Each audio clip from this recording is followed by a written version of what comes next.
Awesome. So today is where we talk about emergency critical care, my favorite stuff.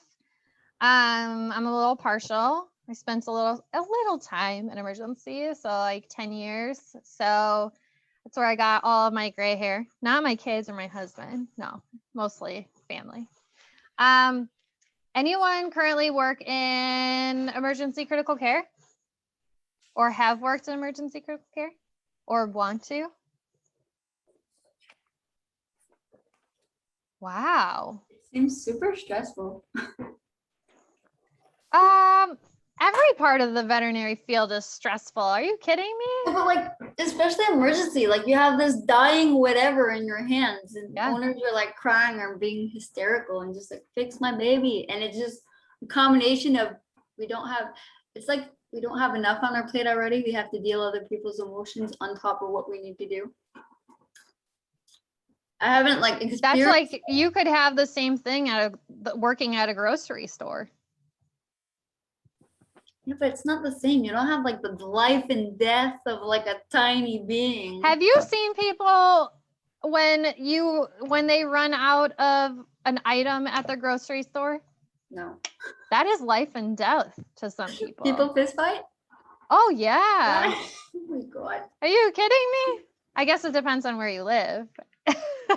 Only in the States. I haven't seen it in Canada. Maybe. Oh, that's right. Canadians are nice. That's right. We're nice. I say sorry a lot, apparently. Yeah. I was like, people fist fight. Are you kidding me? Yeah, they do. Over toilet paper over the pandemic. Okay, yeah, maybe I've seen that. Okay. I did retail for 10 years and vet med is so much better. I got screamed at and stuff thrown at me. It was horrible. Yeah. I mean, I think in any job that you work, and I'm not trying to diminish at all like what we go through in stress and whatever, because it is very stressful. I think though in any job that you work, there's a different amount of stress. There's stress in general, anything that you do, right? Because I'll say, like, even working as a teacher, it was extremely stressful. My husband's a teacher, and his job is extremely stressful in different ways. So I think that the way that you look at it, and the way that you I'm like, hear myself weird. The way that you look at it and then the way that you handle stress is like, don't hold yourself back on what you really want to do. I should say that. Like, finding the ways that you help handle that stress and then having the confidence to be able to say to people and stuff too, like, I don't have to handle the abuse from you. And I think that the veterinary profession is learning that over the last several years, especially through the pandemic. So thank goodness is a good thing that we're learning that.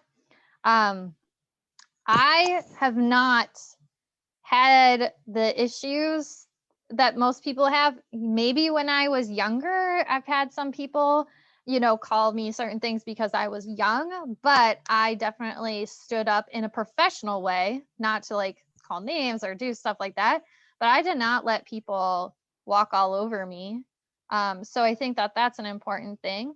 Yes, we deal with compassion fatigue and things to that level, but I think I've talked with some of you guys before about compassion fatigue and things in other professions too that may not be as loud as what is being said in the veterinary profession right now.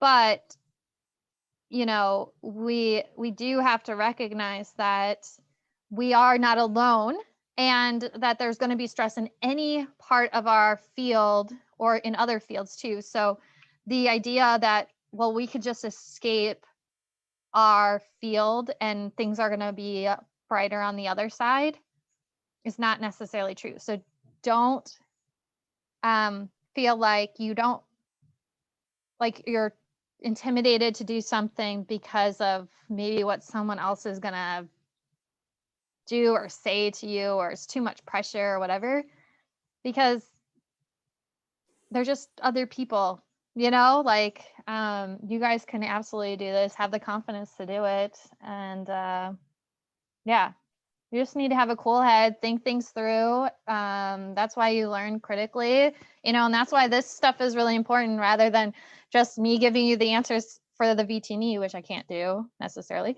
but is to really just give you guys the confidence to be able to say, you can do whatever you want in this field.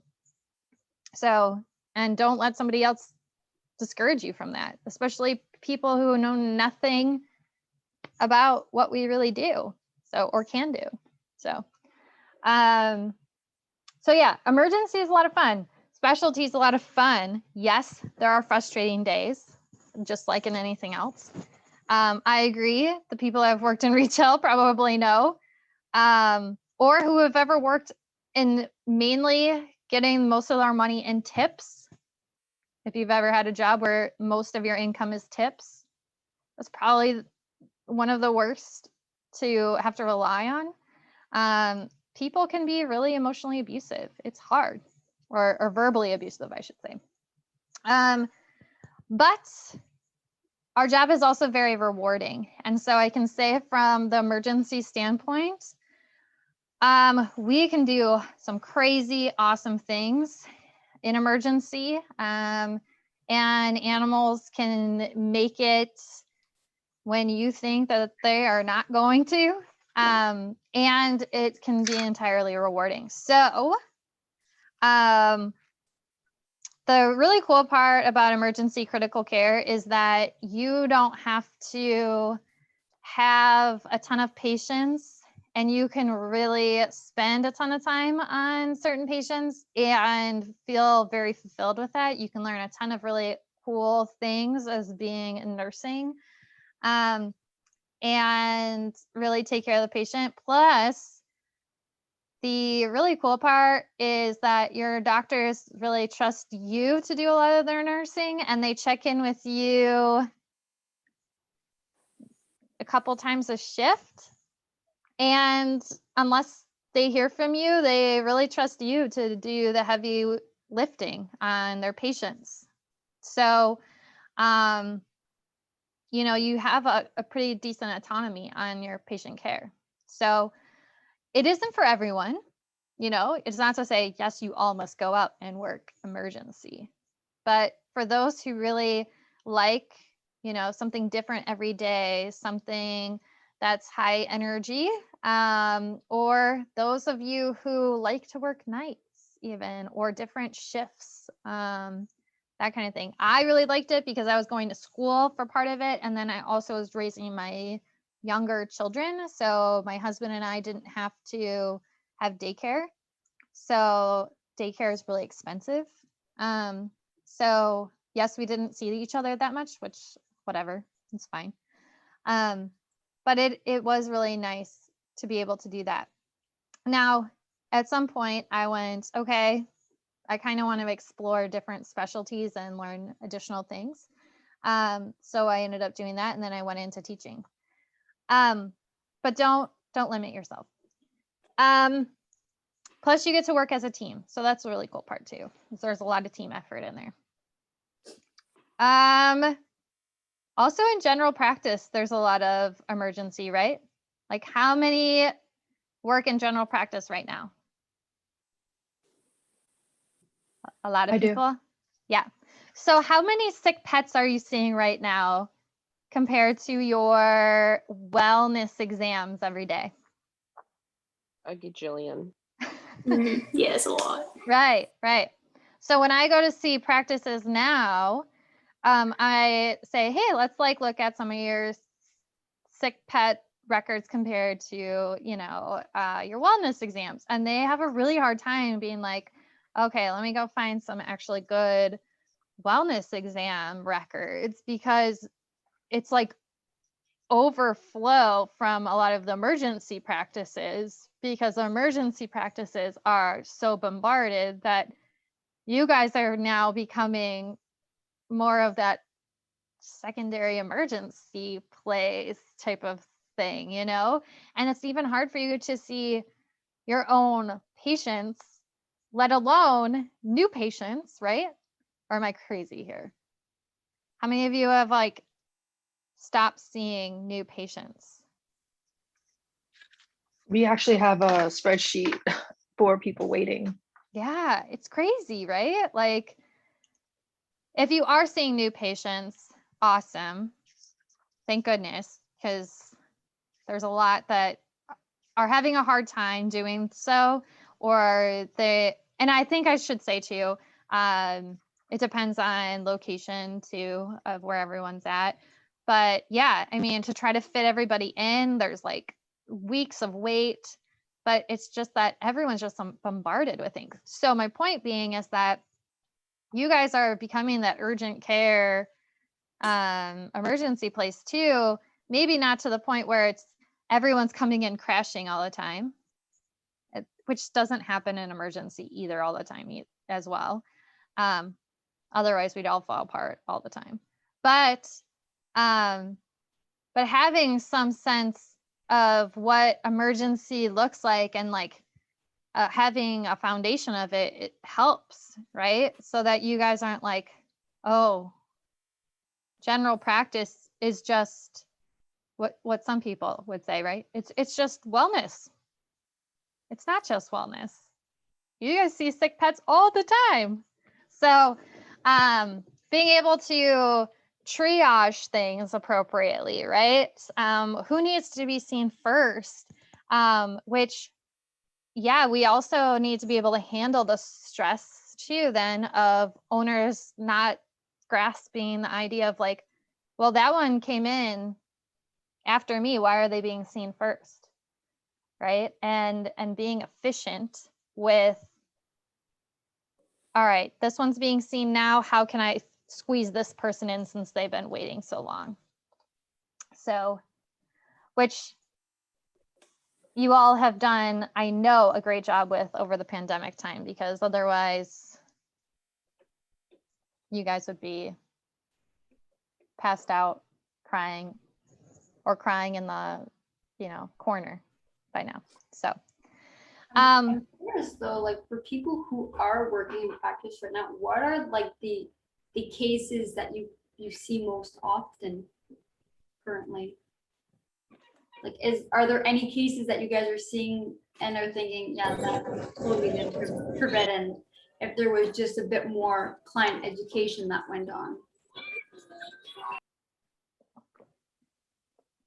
I'll leave that to other people.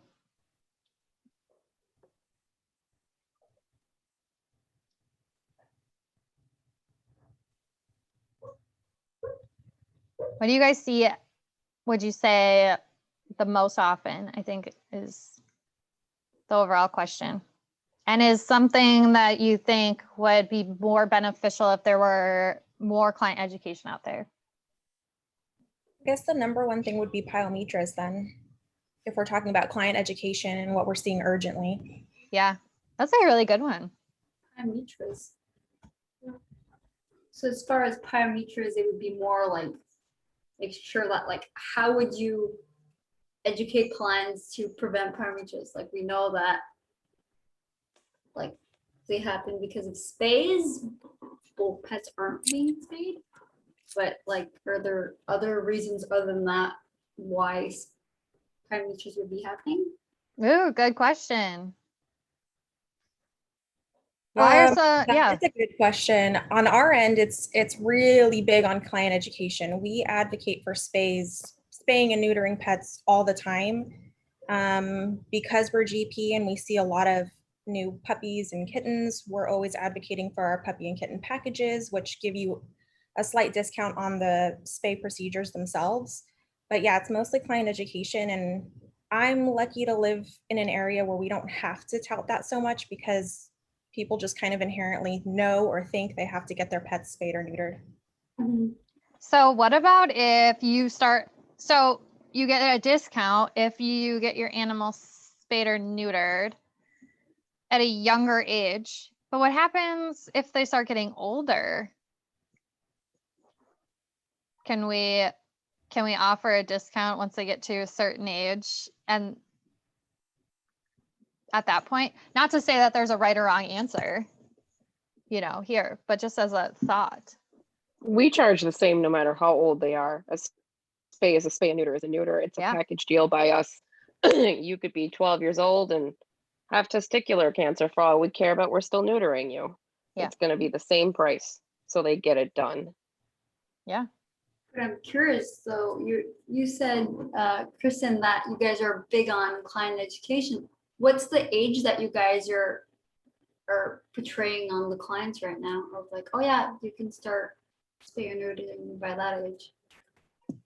Yeah, we're still advocating for the 4 to 6 month range, trying to push them a little bit closer to 6 months though. Okay. I had this spay and neuter lecture in the back of my brain, so that's why I was curious to Mhm. get the answer to that. Yeah, and so I know we have talked in previous sessions, of course, and this is going to be doctor dependent too, of when they recommend spaying and neutering for even certain dogs. So, of when they start growing and finish growing and stuff too. So, like our larger breed dogs don't finish growing until they are up to 2 years old, like our giant breed dogs. If we have dogs who are younger, of course, they are going to grow. We would probably recommend somewhere between 6 to 9 months of them being spayed or neutered. Now, there's two sides of it, right? So we have the shelter side to it, and then we have like the owner side where they are responsible owner side, I should say. So we could look at it that way. Now, for some of the animals that are more prone to having like hip dysplasia and cancer and stuff to that end, it might be more beneficial to wait a little bit longer to spay and neuter. So there's that whole idea there. Now, if you spay an animal too early, especially under 6 months, they have more of a risk of having urinary continence down the road. So I did this to my own dog, unfortunately, when I was younger. And so she was urinary continent when she was older. So that's one thing that we just worry about when they are under 6 months. So not to say that it's going to happen in every case. It's just one of those things that we do see as a risk that they can have when they're under 6 months old. Now, again, when we have little puppies in shelters, though, there's legislation out there in many states that they have to be spayed or neutered before they are adopted out. There's no more that you can have like, a slip or anything saying you can adopt them out and then just bring them back at 6 months and they can be spayed or neutered. They have to be spayed and neutered before they get adopted out. So it kind of screws with things of adopting out animals in enough time to make room for another animal. So that's why we have a little bit difference in spaying and neutering in shelters. So that's that one thing. So it is just kind of dependent too. Also, I can see in Kristen's side, if you tell people, let's have this conversation for 4 to 6 months at age, people don't necessarily always listen at 4 to 6 months. And so they might push it off a little bit later, right? So if we say 4 to 6 months, we will hopefully get them to come in 6 to 9 months, right? So the chances of them actually coming in at 4 months of age to spay their animal all the time is very slim. So yeah, if we can get it down to that 6 to 9 months, that's obviously ideal in most cases. And if we give that general average of 6 to 9 months, you probably are going to get some of those larger breed dogs to be more towards that year. And then our smaller dogs are going to be a little bit more at that 6 to 9 months. But I highly doubt that we're seeing a lot of those animals coming in at 4 months of age. Maybe some of our kittens. unless you're seeing shelter animals. So would be my say on that. At least. So let's go back to the conversation we were talking about pyometra, because Kristen brought up a really good point on that one of, yes, we could do a lot better in education. It's a hard, tough subject, but how else can we get pyometra? Yes, it doesn't just happen out of nowhere though, right? How does it happen? Would you get a urinary tract infection first? It's not a urinary tract infection. Wouldn't like A lot pseudo seem to gravitate around heats. Okay. Molly, what were you, Chad? pseudo pregnancies? Pseudo pregnancies. Great. So how do we get a pseudo pregnancy? Is an exaggerated diestrus? Is that what it is? Yeah. Yeah. It's so sad. So sad. Absolutely.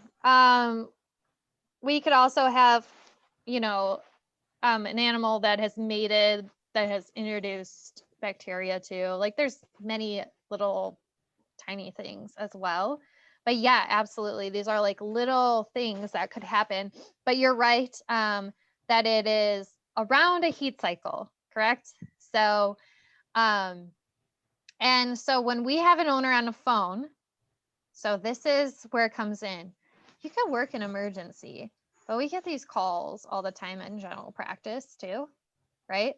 So you have an owner on the phone who's like, my animal is like lethargic. What are the signs? What does the owner say? Not Lethargic. eating, lethargic, feels hot. She's been draining longer than she usually does, or has more drainage than she usually does for her heat. Yeah. She's been in heat for 2 weeks instead of her usual 5 days or whatever. Right. Or the heat has come back, right? Like it was 5 days long, and then all of a sudden she's having another heat cycle, right? Because usually pyometra happens after how long of a heat, after the heat cycle, roughly? They always call and say, her heat cycle was about how many weeks ago? 6 weeks ago. No. Like Cut 2 that to in 4. half. 3 weeks ago. 3 weeks. 3 weeks. Yeah, 3 weeks ago. And then you're like, you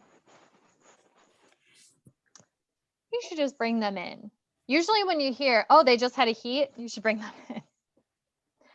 Let's get you on in. Can you come in earlier? Right? So perfect. So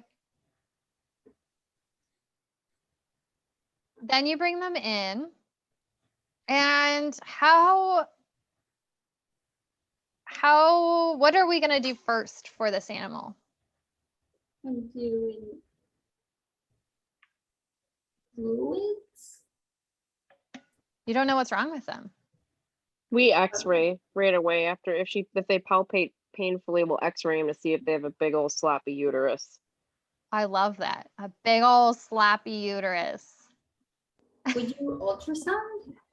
You can do ultrasound as well. Yeah, absolutely. So especially if, it looks weird on x-ray, you can ultrasound too. I love my ultrasound as well, just to kind of confirm things as well. But if you don't have an ultrasound, then you have your x-ray to look at too. So 100%.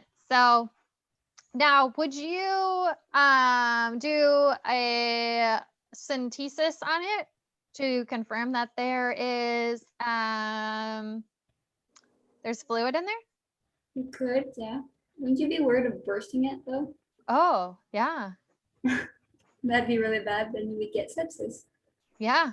Especially Well, if yeah. it's open, you at least already know, but if it's closed, then you're kind of guessing and hoping. So we Yeah. usually just go right on in.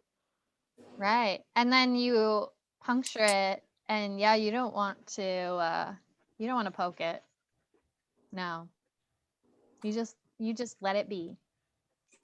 Let it be. Don't touch it. Just spay the dog. Yeah. Yeah. So what if the owner doesn't want to spay? Well, do you want a dying dog or do you want a spay? No, No? no, no, you don't say that. But when that's We what would happen though? no, No, not always. not always. Okay. Always. I'm just thinking sepsis. There's a medical management you can try. We How had do one I- recently that was a close, and I'm trying to remember what we did because she didn't want to spay it. Yeah. I know we did CBCs on it to check the white blood cell count after. Good. So, okay, so what's wrong with our patient and it's inside its uterus? What is in there usually? There's What'd you say, Molly? pus. Like bacteria. Bacteria and yeah, your white blood cells, yeah. So, how do we medically manage it? Did you drain it? Hopefully it's open. Hopefully it's open. If it's closed, that is a little bit tougher. So, but how do we treat an infection? You guys don't have to give me medicine, but just give me a class of drug. Antibiotic. Yeah, antibiotics. Yeah, Did you do, pain management too. Let's you be do- humane here. corticosteroids? Potentially. Yeah, potentially. So Except for like sodium- steroids could make the infection worse. Hmm. But yeah, we would, and then for infection, fever, all of that, we probably would give some sort of fluids right away, whether they wanted to be hospitalized. Hospitalized would be ideal. Usually they just want it to go home and, medically manage at home. So like at least sub-Q fluids and then continue to come in, recheck. I'm glad, Molly, in your case, they would come in at least for a CBC, making sure that they were improving with time. So you can try that. Doesn't always work out. So this is where it gets tricky. So depending on the reason why, so we can't always assume that the reason why they don't want to spay their dog is because they're breeding dogs or something to that effect. There are other reasons behind that too. There could be reasons of religious reasons or reasons of We had holistic people that refused to do anything with their animals. They wouldn't spay, wouldn't neuter, no pain Right. medications, no antibiotics, nothing. yeah, and there are some that it's due to just like gosh, what am I trying to say? Where they initially come from. So like, their just belief system, that kind of stuff too. So taking away our biases of that, right? Because if you go to a different country, they would think that we are crazy too. So we have to find different ways to help the patient while respecting the owner at the same time, even though we may not 100% agree with them. I know it's hard, but trying to work with the owner and say, okay, it's almost like, let's make a deal, right? I know that maybe you don't want to do this option, but will you allow us to at least do this to make your patient or to make your animal comfortable? So in like the holistic reason, like option, can we do this since we aren't able to do this? Otherwise, your animal's not going to be comfortable or whatever. Can we find a better solution other than sending your animal home with nothing in general? So in that case, what did you guys end up doing? Do you remember?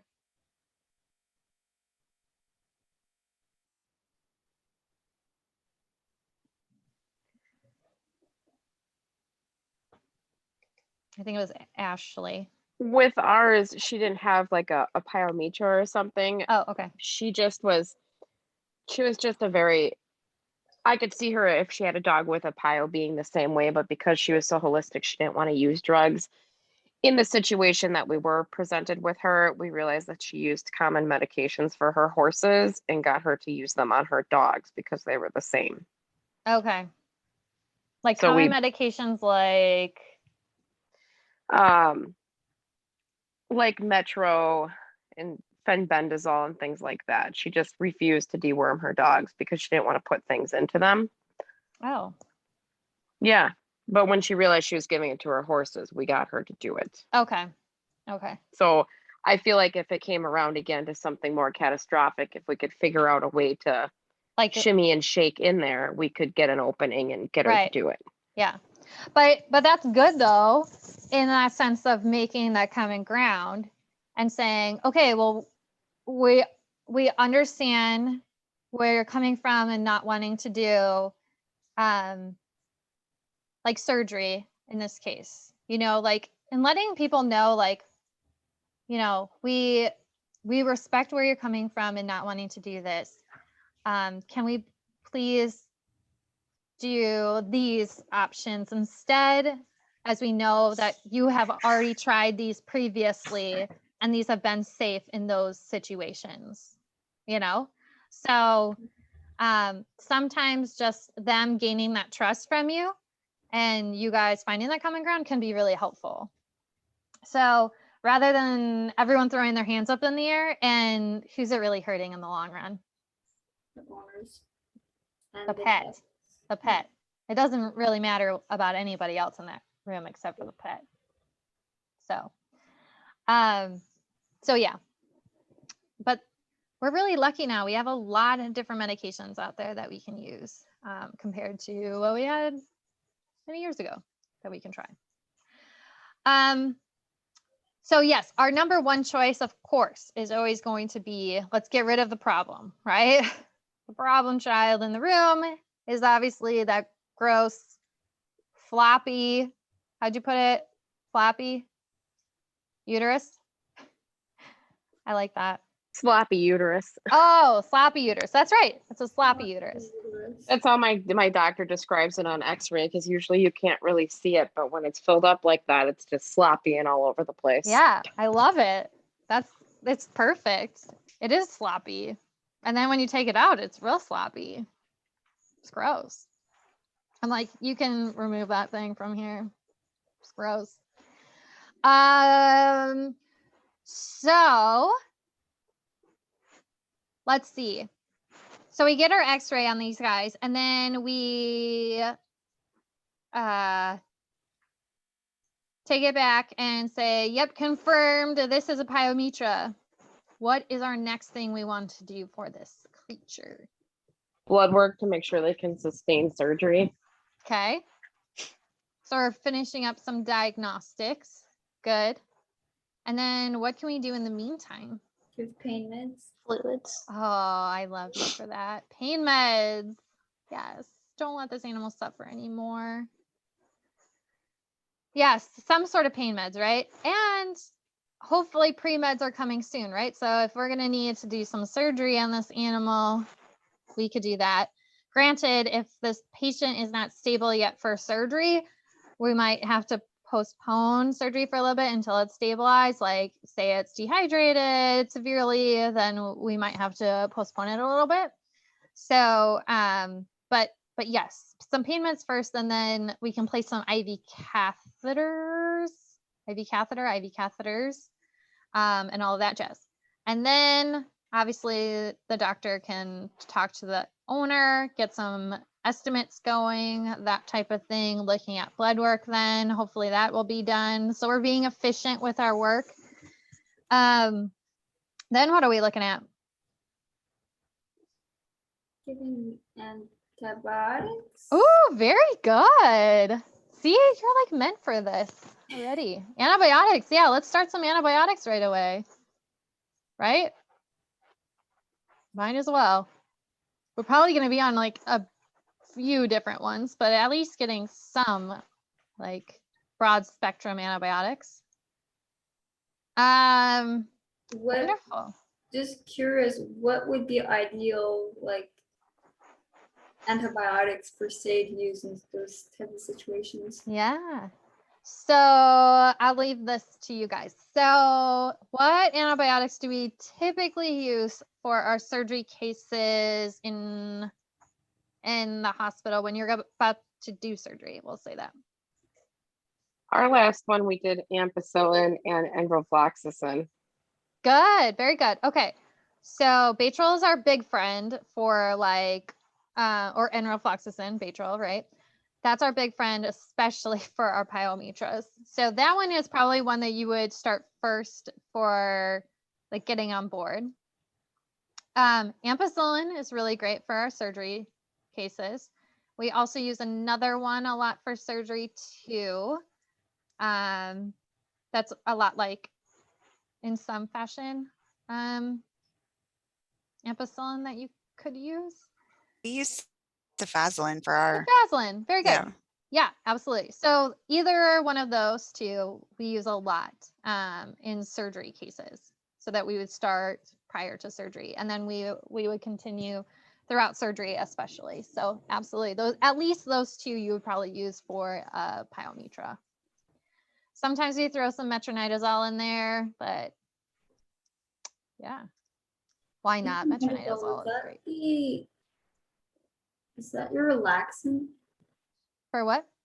Metronidazole, that's your sedative that you're using? Nope, it's a antibiotic. Okay. Mhm. And it's technically an antiprotozoal too. It's our miracle drug, one of them. It's great for exotics too. Metro's really good in Yes. rats for abscesses and stuff. Anti what, you said? It's a dewormer essentially. Oh, okay. Anti-parasitic, that's what you said. Mhm. Yeah. I love my rats. I miss them. I just procured more, much to my husband's dismay. I used to do that, but we've moved on since then. I miss them though. I'd rather have rats than rabbits. They're social little things. Mm-hmm. They're very cute.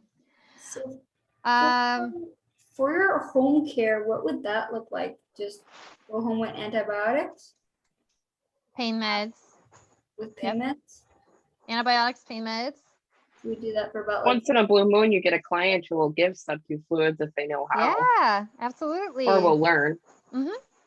Yeah, if it's needed, many times.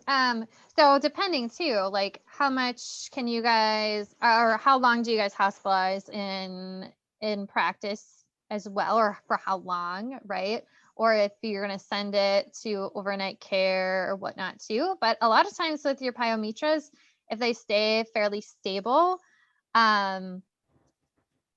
you know, they do fairly well. So, and it's dependent too about how long they've been like this.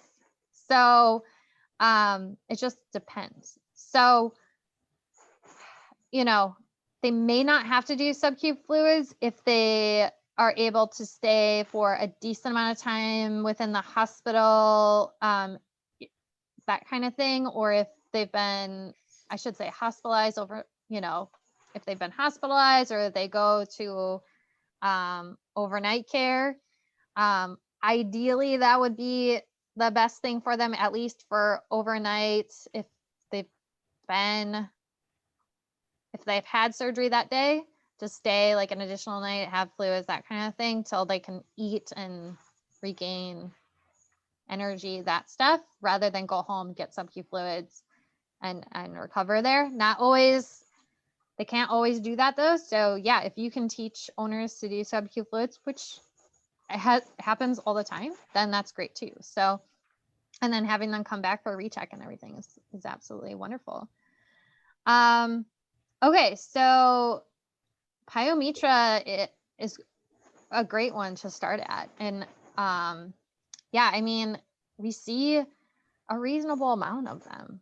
So let's talk about one that we see a lot too. How about rat poison? Vitamin K. For some, for most, You're not, I should not say most. But there are some out there that aren't anticoagulant related ones. There's vitamin D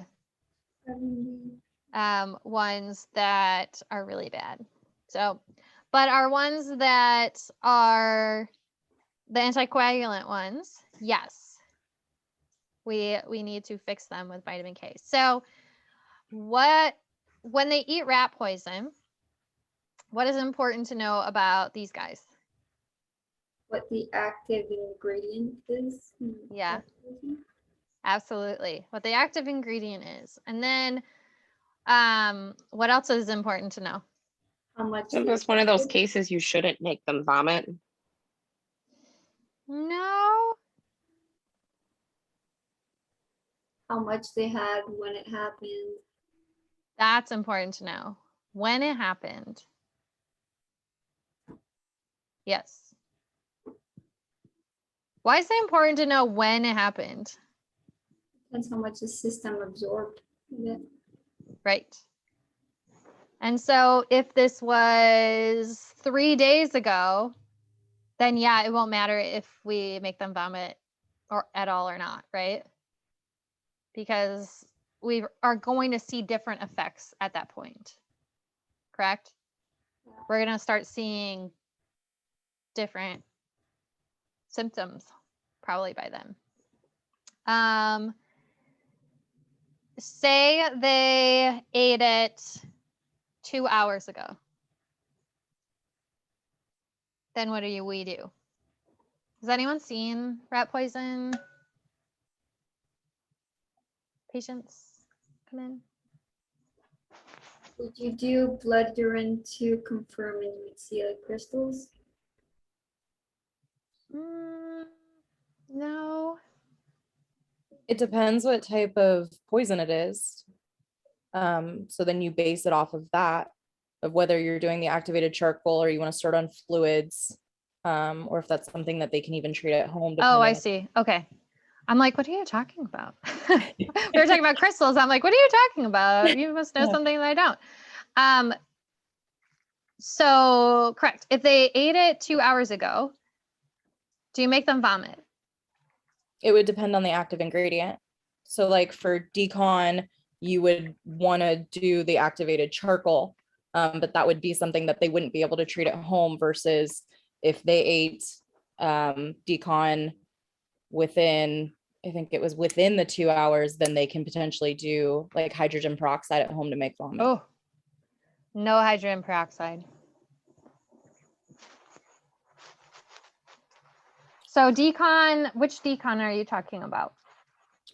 Well, when we called last week and did decon, it was just regular decon. It said mouse poisoning. When I called the poison control, they told us to actually tell them to do hydrogen peroxide at home because it had been such a little amount of time. Huh. So hydrogen peroxide actually causes esophageal, it can cause esophageal ulcers. And it's like really rough on the tissues in the esophagus. So it's one thing to, if owners don't want to come in and we have no other option. It's another thing when they're willing to come in and it's like our first recommendation is to say, come on in and we're going to make your animal vomit it up. But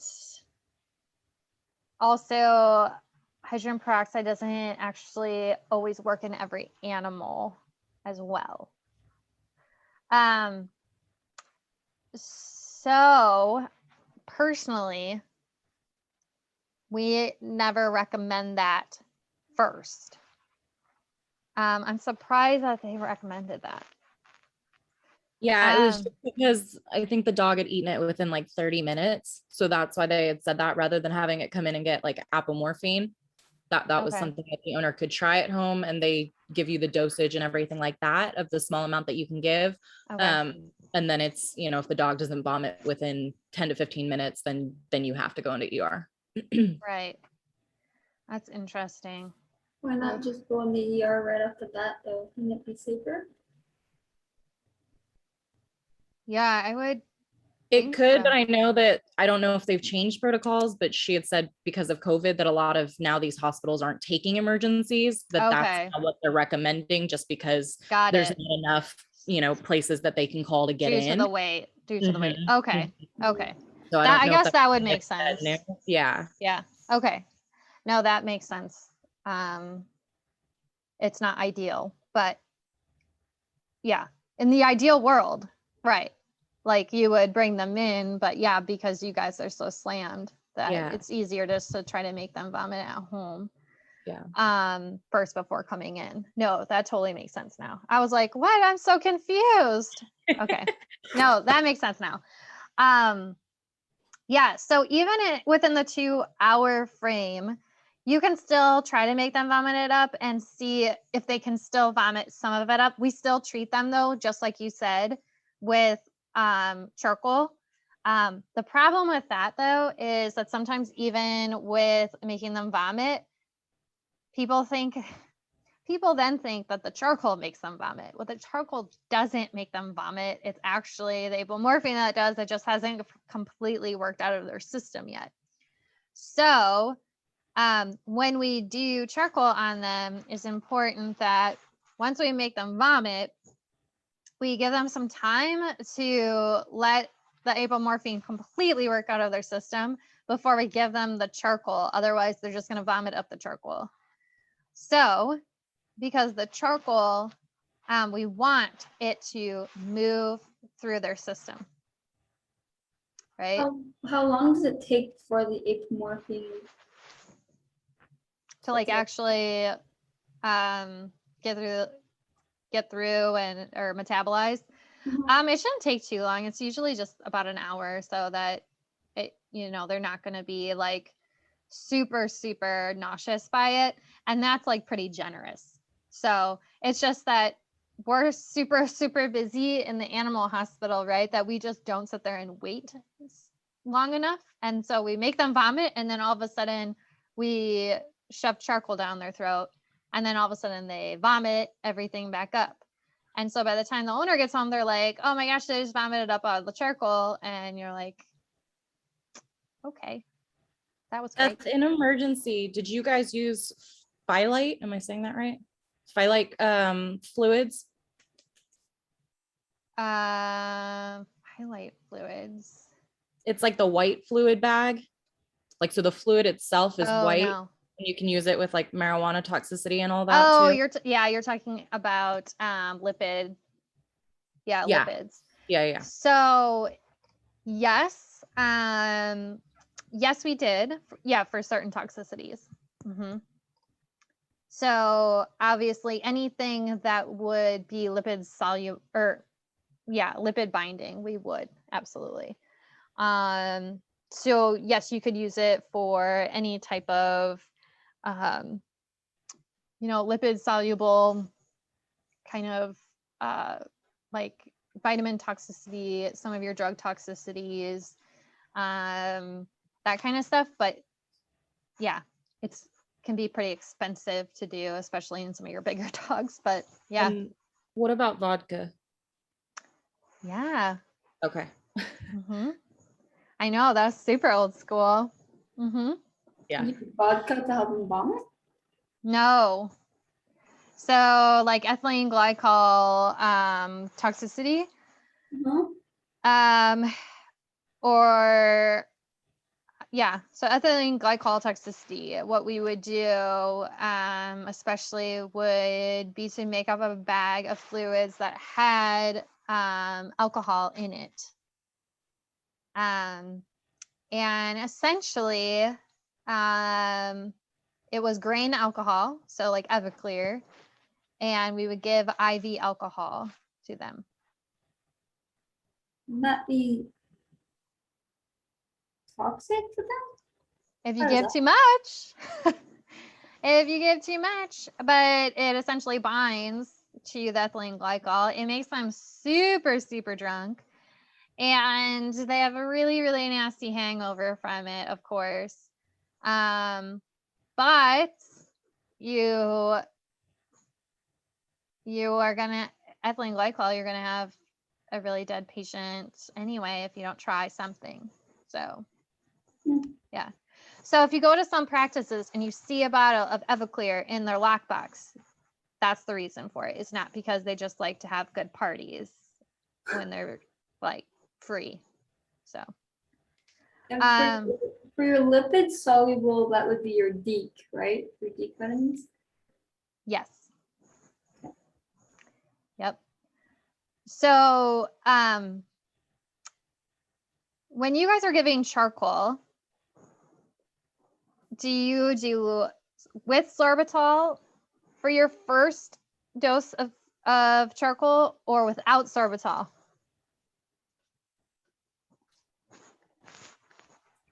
We always did it Ooh. without. Without? Yeah. Why?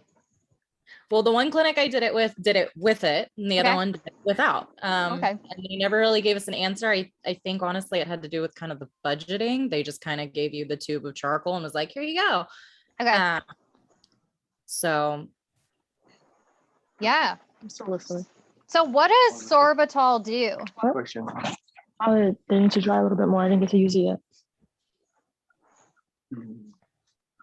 What does sorbitol do? Does it coat the stomach, No. prevent ulcers? Oh no, that's sulfate.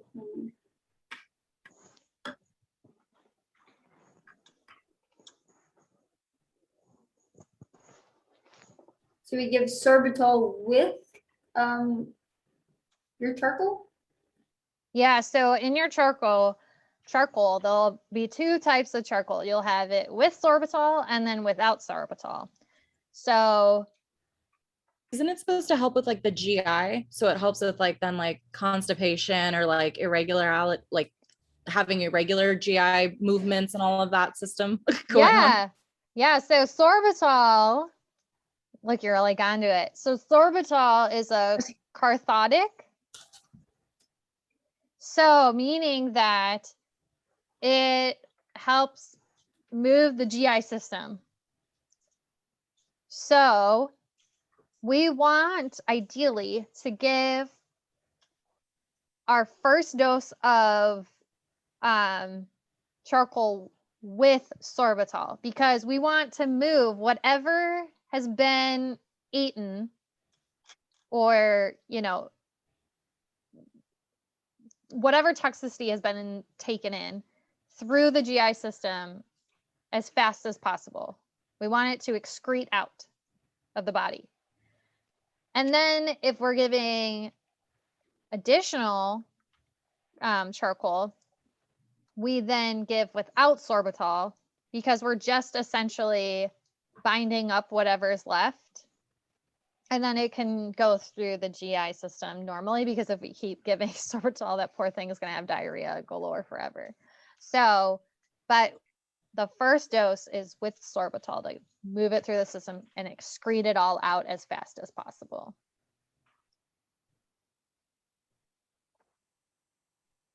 So, moral of the story, sorbitol helps with the GI. Sorbitol helps get things out of your body as fast as possible.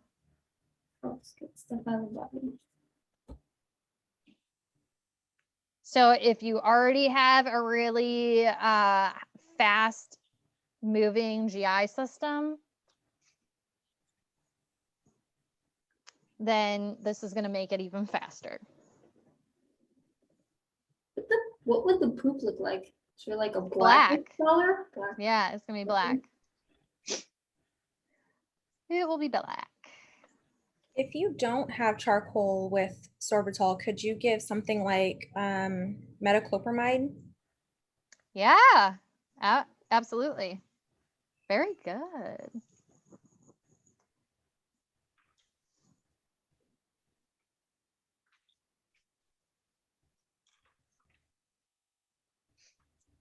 What does that do again? So metoclopramide makes your GI system, so it helps with like nausea, vomiting, but it also helps move your GI system along as well.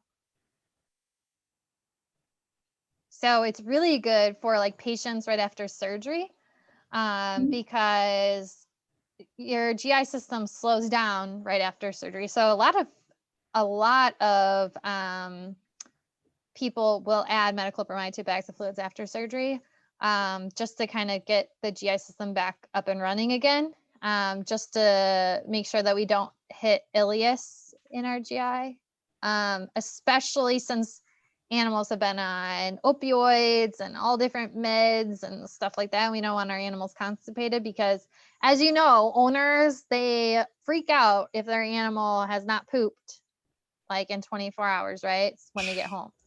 So everything else, it doesn't matter. But if their animal doesn't poop, there's a big issue. So, but that's a really good point, is that if you don't have something and you need it and you want to move things out, you can absolutely add some metoclopramide to them as well. So great point. You said Ileus. ileus. It's not like a part of the intestine, like an anatomical part. I know you're thinking of ileum. Oh, okay. Mhm. So what's ileus then? Ileus means at a standstill, like your small intestines, like they're supposed to have peristalsis, so moving constantly, right? They're just sitting there doing nothing. Constipated? Mm-hmm. Like, Yeah. So we want the peristalsis to continue. So it's going to help with that.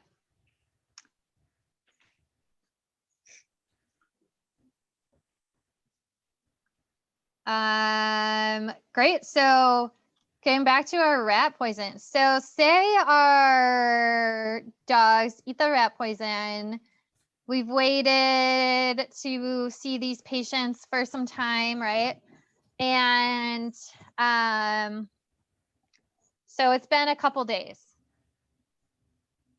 What are some symptoms we'll see? blood in the poop. Okay. Is that a petechial hemorrhage? Yes. So petechial hemorrhage, very good. So gums, there'll be some like bruising essentially, right? So petechia there. Where else will you see? Sometimes they'll drink more often and urinate more frequently than they normally would. You'll see some lethargy, not wanting to eat, probably Okay. as they did before, or not seeming as interested in food. Okay. So why are they drinking more? Because depending on the poison, once again, normally they'll, once it hits that point, they're starting to get the crystallization on their kidneys.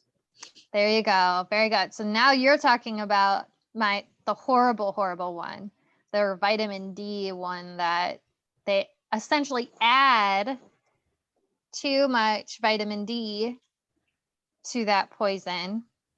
And so that vitamin D one, so remember our vitamin D is fat soluble. So essentially what happens is it crystallizes and forms and goes to the kidneys. So you end up getting, calcium deposits into your kidneys. And so our kidneys aren't functioning appropriately anymore. So I feel like this is so much worse. And this is where I feel for my little mice and rats that we end up killing with decon. Would you get Billy, how do you call it? the crystal that looks like a crystal and a parasite all in one. Bilirubin? Yeah, Is that what you're talking about? yeah. No, you're not getting bilirubin crystals out of this. No. So, so in this one, your kidneys are starting to fail. So it's just kind of dependent upon what's happening within the kidney itself, is kind of going to vary. So, you're just seeing kidney failure altogether. So, so very good. So knowing the products that we have is going to be really important, and then asking those questions like, have they gotten into anything? If you don't know if it's rat poison or not at that point, but very, very good. So this is really painful dying process for these guys, especially if this is like end stage for these. Now, when you guys brought up before about how to treat previously and for lipid treatment, this would be the perfect one for lipid treatment with the vitamin D toxicity. So that's literally all we could do in these. So Wouldn't you get hepatic lipidosis with that? so hepatic lipidosis would be if we didn't have this patient eating at all. But what we risk in here is more of this animal could get pancreatitis because we're introducing like a ton of fat. I'd rather this patient get pancreatitis than be dead and die from renal failure.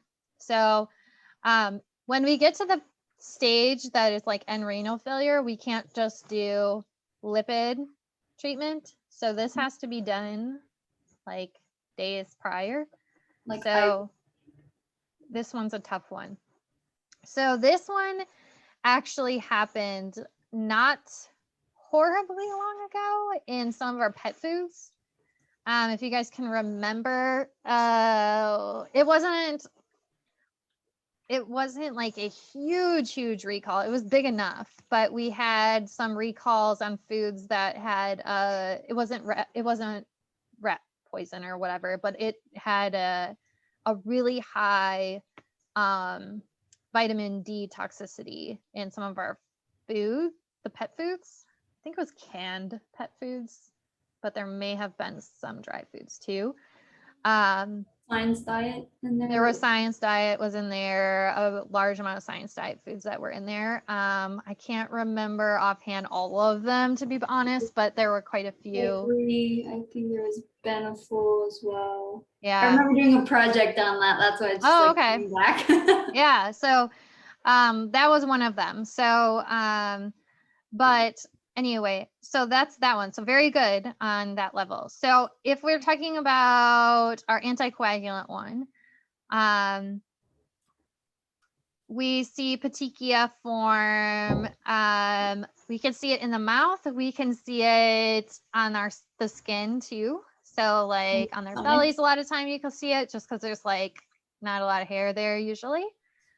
And what else will you see? Bloody stools.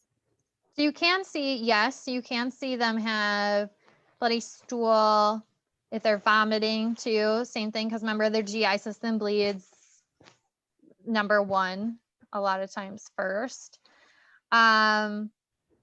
We mentioned urine, so they can also have bloody urine too. What about, do we say pale mucous membranes? Did someone say that? No.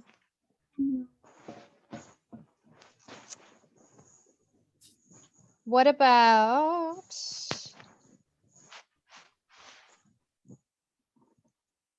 Do you have blood coming out from the nose, or would that be? yes, very good. Which is called what? Epistasis. Epistaxis, good. You can call it epistasis, that's fine. I won't judge you. What'd you call that? Epistaxis. Epistaxis. Mhm. I read stuff and pronounce it how I do, and then I hear other people pronounce it, and I'm like, oh. Totally off, but- Epistaxy. Yeah, just don't listen to Melody because she speaks French. I So, learned like, everything in French. That's why the French. yeah, is so really out. just you But could the say it in the French translation. The trick for So, that though, if you get hit by a taxi, then you'll get a nosebleed. yeah, absolutely. Hopefully, I think I just the remember. nosebleed. So, But for that one, we think of that. I mean, if you've seen how taxis drive, you're not just gonna get a nosebleed. So, no. And then let's see what else. So, where else can these animals bleed? The mouth. You cough up blood. Sure. Yeah, they cough up blood. So, where's that blood coming from? The lungs. There you go. And they get heart failure. Sort of in a way. So, where else is the blood going? So, you're saying the lungs, like around the lungs, and where else?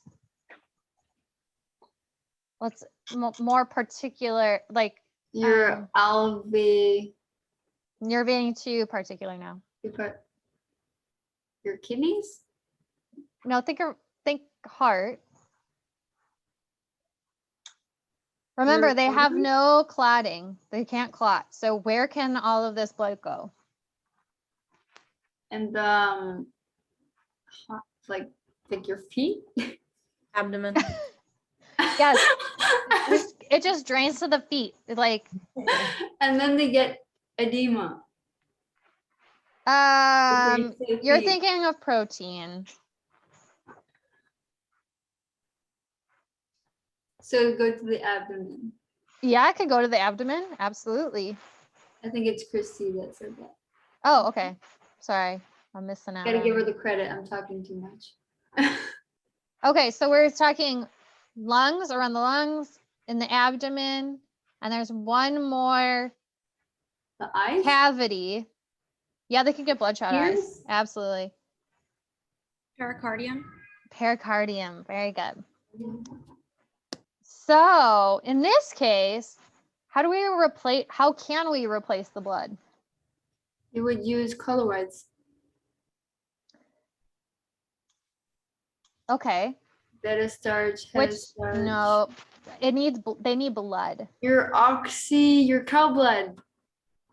That You your could, but there's so oxyglobin? much better blood. The human blood. No, you can't do human blood. You can use their own blood. Oh, you would do a transfer. You could do an auto transfusion on just these guys. What? An auto transfusion? Mhm. What is that? So you pull off the blood from their chest and their abdomen sterilely, and you put it right back in their veins. How does that help? I don't get it. They need blood, right? Oh, so it's filtrated blood that you're pulling out and you're pumping that filtrated blood. You're doing that process for them. Right. So there's nothing wrong with their blood except for the fact that there's no clotting factor, right? So currently, and one thing I forgot to mention was they're having trouble breathing, right? Because they have no oxygen on their hemoglobin, because there's no hemoglobin since there's no blood. So we have to give them clotting factor. So we'll give them clotting factor somehow, probably by giving them some plasma and vitamin K, right? Could you give them frozen plasma or like? Yep.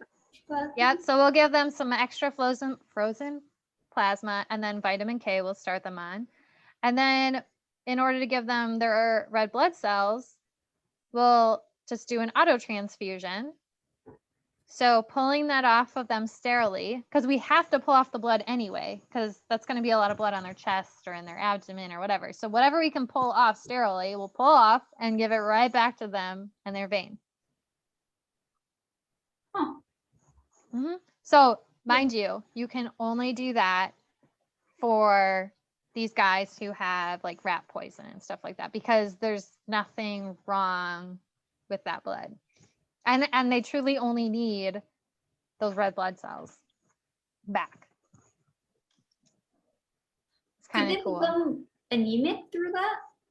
Yeah, because the red blood cells are not where they belong.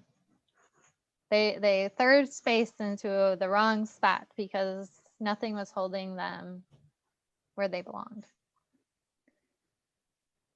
So the reason why they die, right, is because they're bleed out into their own body, and we just don't fix them in time. And that's what happens to little baby mice. This is what we do to them. Or we give them vitamin D and let their kidneys calcify and they die of renal failure. Like, what's the worst evil? I have like a side comment on that. Yeah. I just like don't understand how we can create something that works and then like make it worse like than it already is. It's just so sad. Mm-hmm. Or we can decapitate mice with little things. You guys are like, Beth, stop doing that. I'm not going to have my house filled with mice. I'm not either. What's even worse are the sticky pad things that you put out and you just. Oh my God, yes. And then you have unwanted creatures that get stuck And they die because they're Take- stuck there. You can take them off. I take them off. I like will like put olive oil like for geckos and like lizards and stuff. Mm-hmm. That you can put like olive oil and then Dawn dish soap and then you can like Oh. Yeah. oh yeah.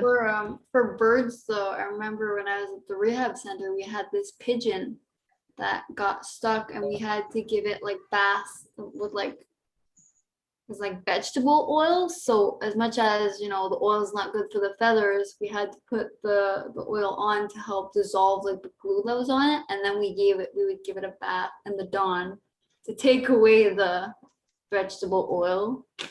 Ended up being able to fly. Sure, the thing was gonna pass away, but no, it survived. We did some care and So let's see.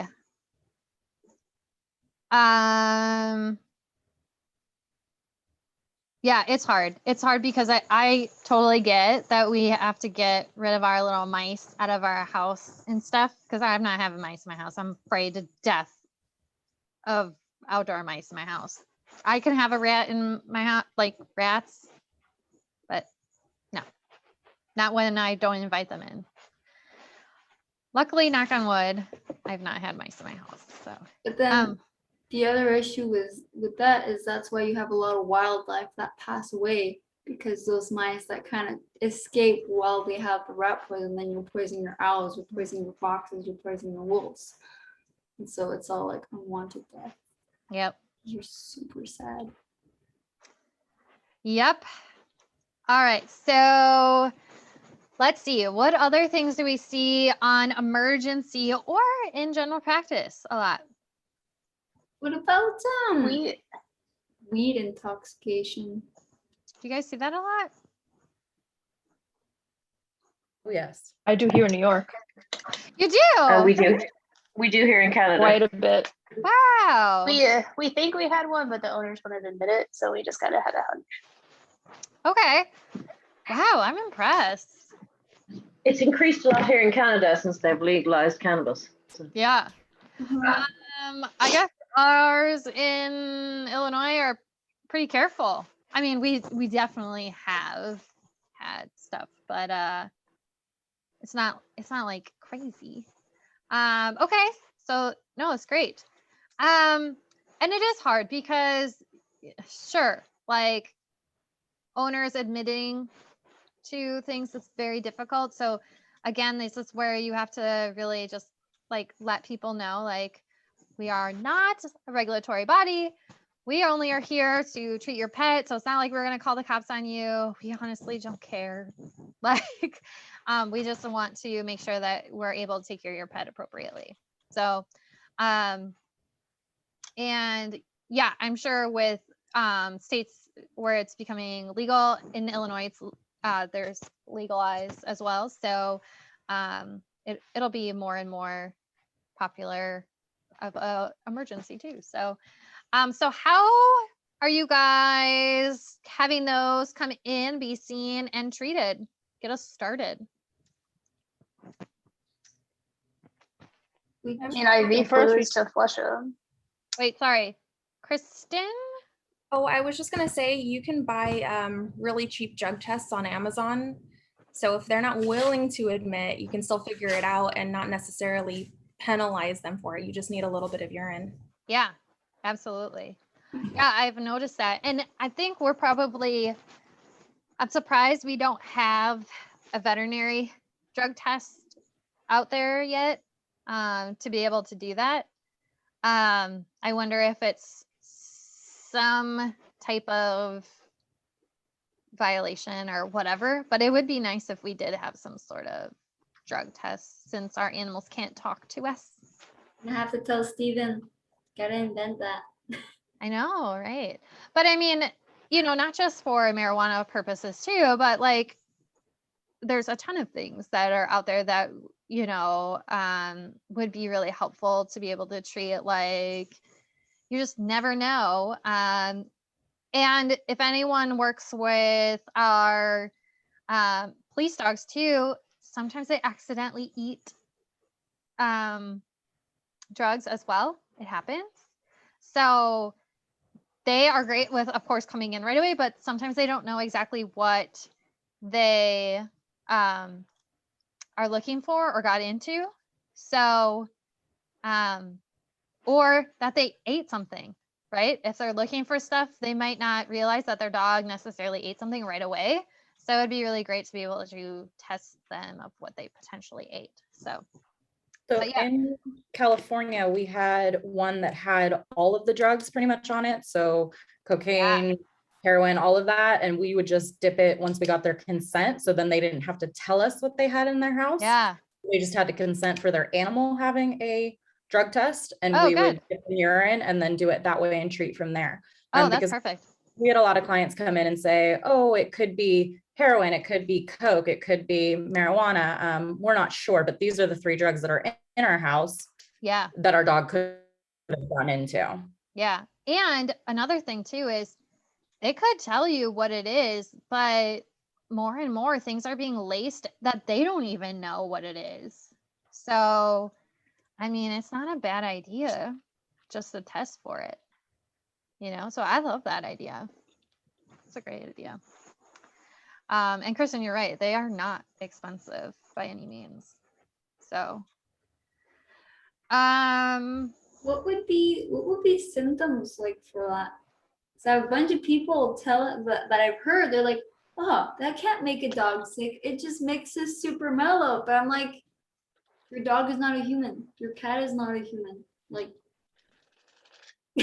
A lot of times we see that they can't walk straight.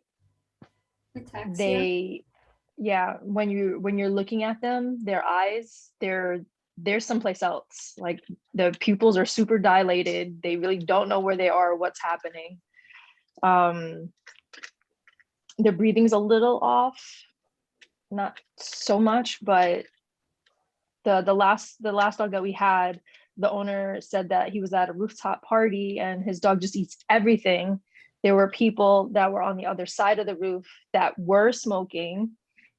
He didn't see them give him anything, but something could have fallen while they were partaking and the dog ingested it. So what's a telltale sign that you'll see in dogs who have had cannabis as well?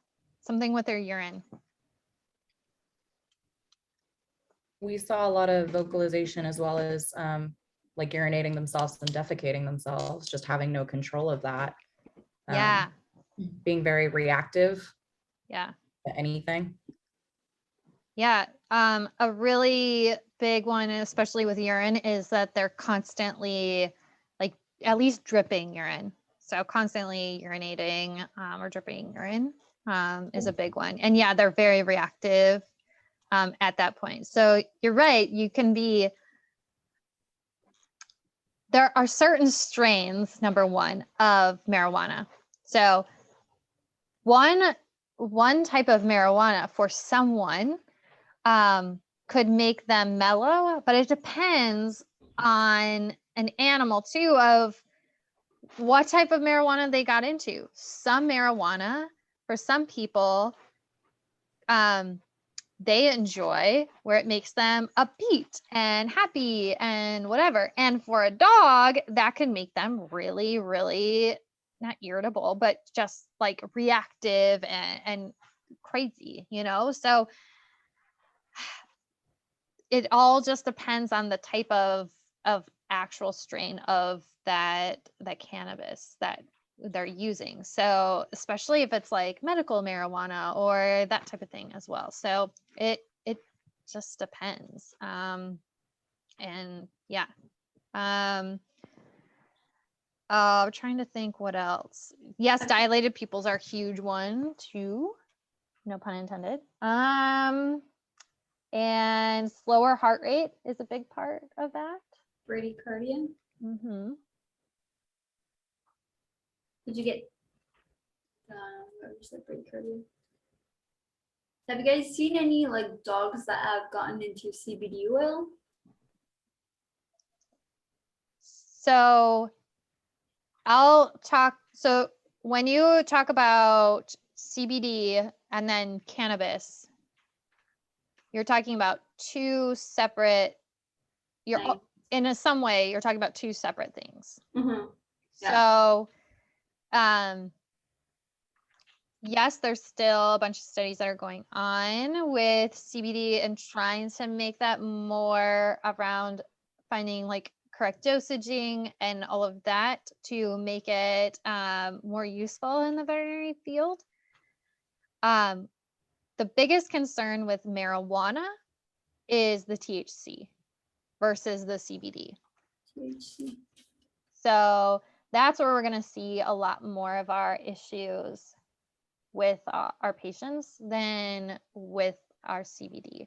So when we're using CBD, we're going to see less than 0.3% THC in our actual CBD. So you're not going to see nearly those symptoms that you see in actual marijuana itself. Okay. And if we're going to talk about cannabinoids and stuff, we're talking about like the different part of the actual marijuana plant. So whether it's the hemp part of the plant and all of that too. So sure, the dosing is a little bit weird. So we don't know the correct dosing yet. And so there's a bunch of studies going on. So of like, where do we start on the dosing, which is hard because you have some dogs that are way up here where some dogs are way down here. We have some diseases where the dogs are going to be up here, like for seizure dogs, and we have anxiety where some's here and some are here. So it's going to vary so much. So that's a little bit hard to know as well. I think when it comes to CBD, if they've gotten into the oil per se, you're going to see more issues with the actual oil than with the CBD itself. And with CBD and everything, you can see some vomiting and diarrhea due to like just upset stomach, but it also helps with vomiting and diarrhea too. So, or it can help with vomiting and diarrhea. So it's a little bit weird. But yeah, when we talk about marijuana itself toxicity, we're talking about the actual marijuana with THC plus CBD together. Okay. Yeah. So it's the THC that causes the major issues. Yeah, so the THC of the marijuana, right, that's the one that makes you like have those like hallucinations, like the weird stuff. And the CBD is the part that like regulates that like anxiety level and like regulates everything. The THC is like the feel me good, I'm the high, like gives you the high, right? Okay. So if we take the high away, the CBD is the part that where everyone's like, oh, this is like the pain control, this is the anxiety control, you know, the equilibrium method. Mm-hmm. So that's kind of where we're at medically wise in veterinary medicine right now versus the whole shebang of marijuana. Mm-hmm. So, so yeah, how do you guys treat our marijuana guys? Where do we start at least? Do we have Fluids. good? Yeah, fluids are good for this. Fluids. And do we have a test for marijuana? No, we have to use the human one, like Kristen said. So we can test for it, like we can have a drug test itself, but we can still get some false negatives to it too. So keeping that in mind, if you see something that looks suspicious, still treat regardless.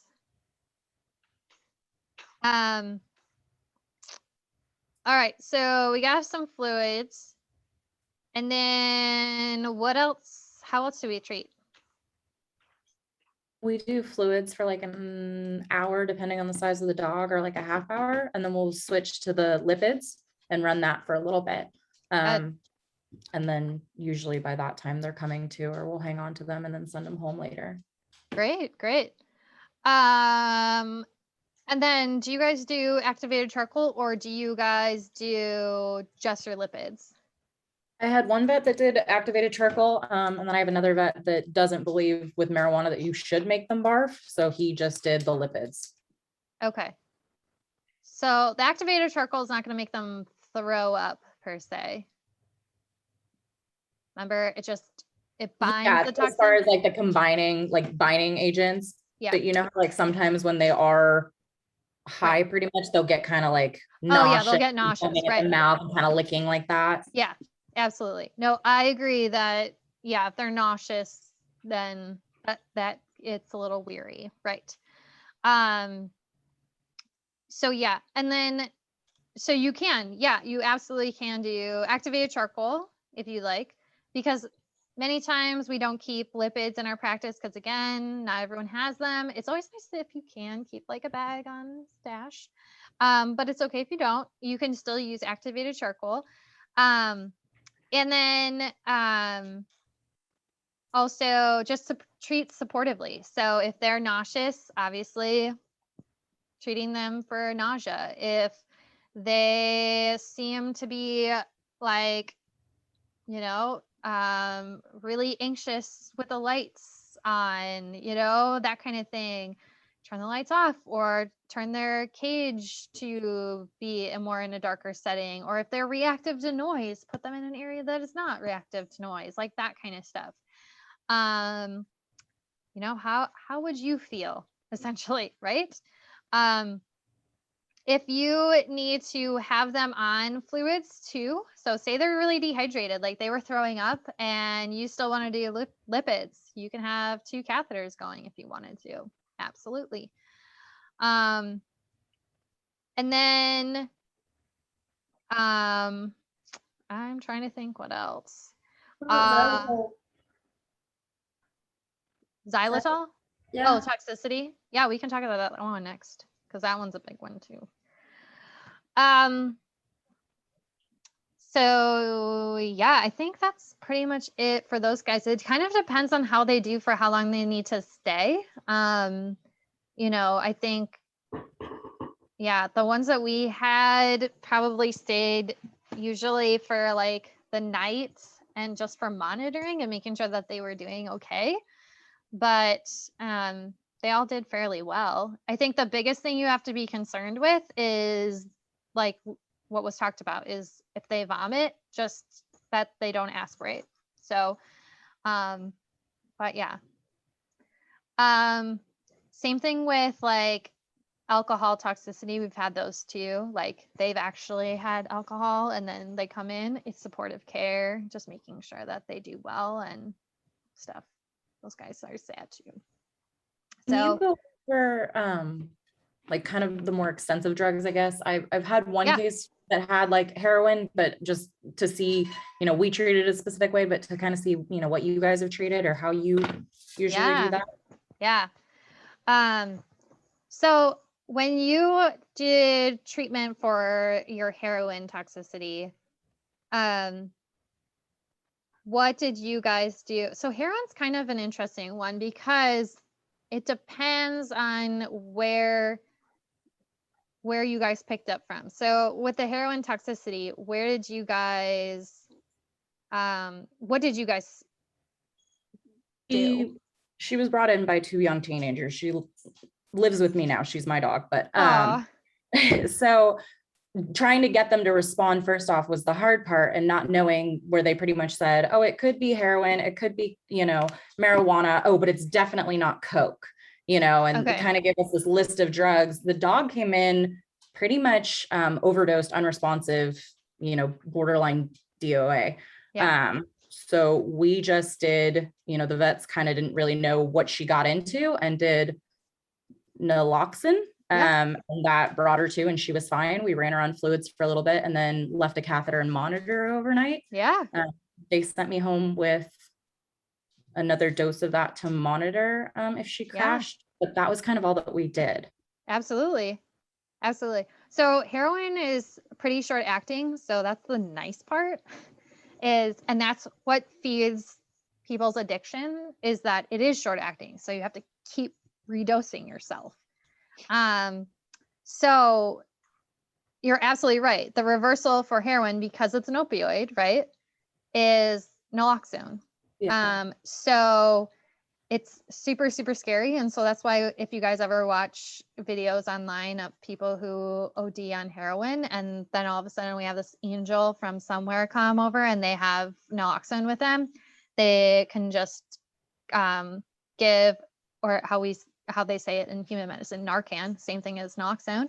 They just put it up their nose, and like 2 minutes later, all of a sudden this person's like walking around like they didn't even realize that they were so close to dying. And it's truly, that's what it is, right? So they literally looked dead on the floor, and that's what your dog was. Can you do it intranasally in dogs? Because we did it IV, but I don't know too much about, can you do that as well intranasally with animals? Okay. Yeah, absolutely. So obviously it's going to work faster if you do it IV in your dog. But when people are on the road or, in public, I'm sure they'll look at you funny if you know how to give stuff IV. So, but of course, giving it intranasally is completely fine as well. If you are like in a dog park and had naloxone on you, which I highly doubt that anyone's gonna ever have with them, but wouldn't it be awesome if we had like animal ambulances someday and you guys just had that stuff on you if you worked in the ambulance, and could do that stuff? That doesn't exist? No. What? That should exist. Yeah, no. Doesn't. It's not like a regular thing, I should say that there might be like animal ambulances like here or there, that's like a private company, but no, does not exist. Be super cool though, I would say. Jenna, oh sorry, I just had a Go ahead. question. So did they like abandon that dog, or did you, like, how did you get that dog? Sure. So needless to say, yeah, pretty much. So she came in, we treated everything. Like I said, they just didn't want to relinquish any information as far as the drugs. They were probably in their, early 20s. Left the dog for overnight stay with one of the technicians that took her home, which was me. They, didn't come back the next day to get her, called and would check on her, but just didn't come and get her, racked up the bill. Actually came down with the police and their mom, and it got into a huge big deal. The vet, when the mom had called, ended up saying, I don't know why you're mad at me. Like, we saved your dog, it's, she got into heroin, bloody. And when he said that, she pretty much lost it and said, oh, really? It was heroin?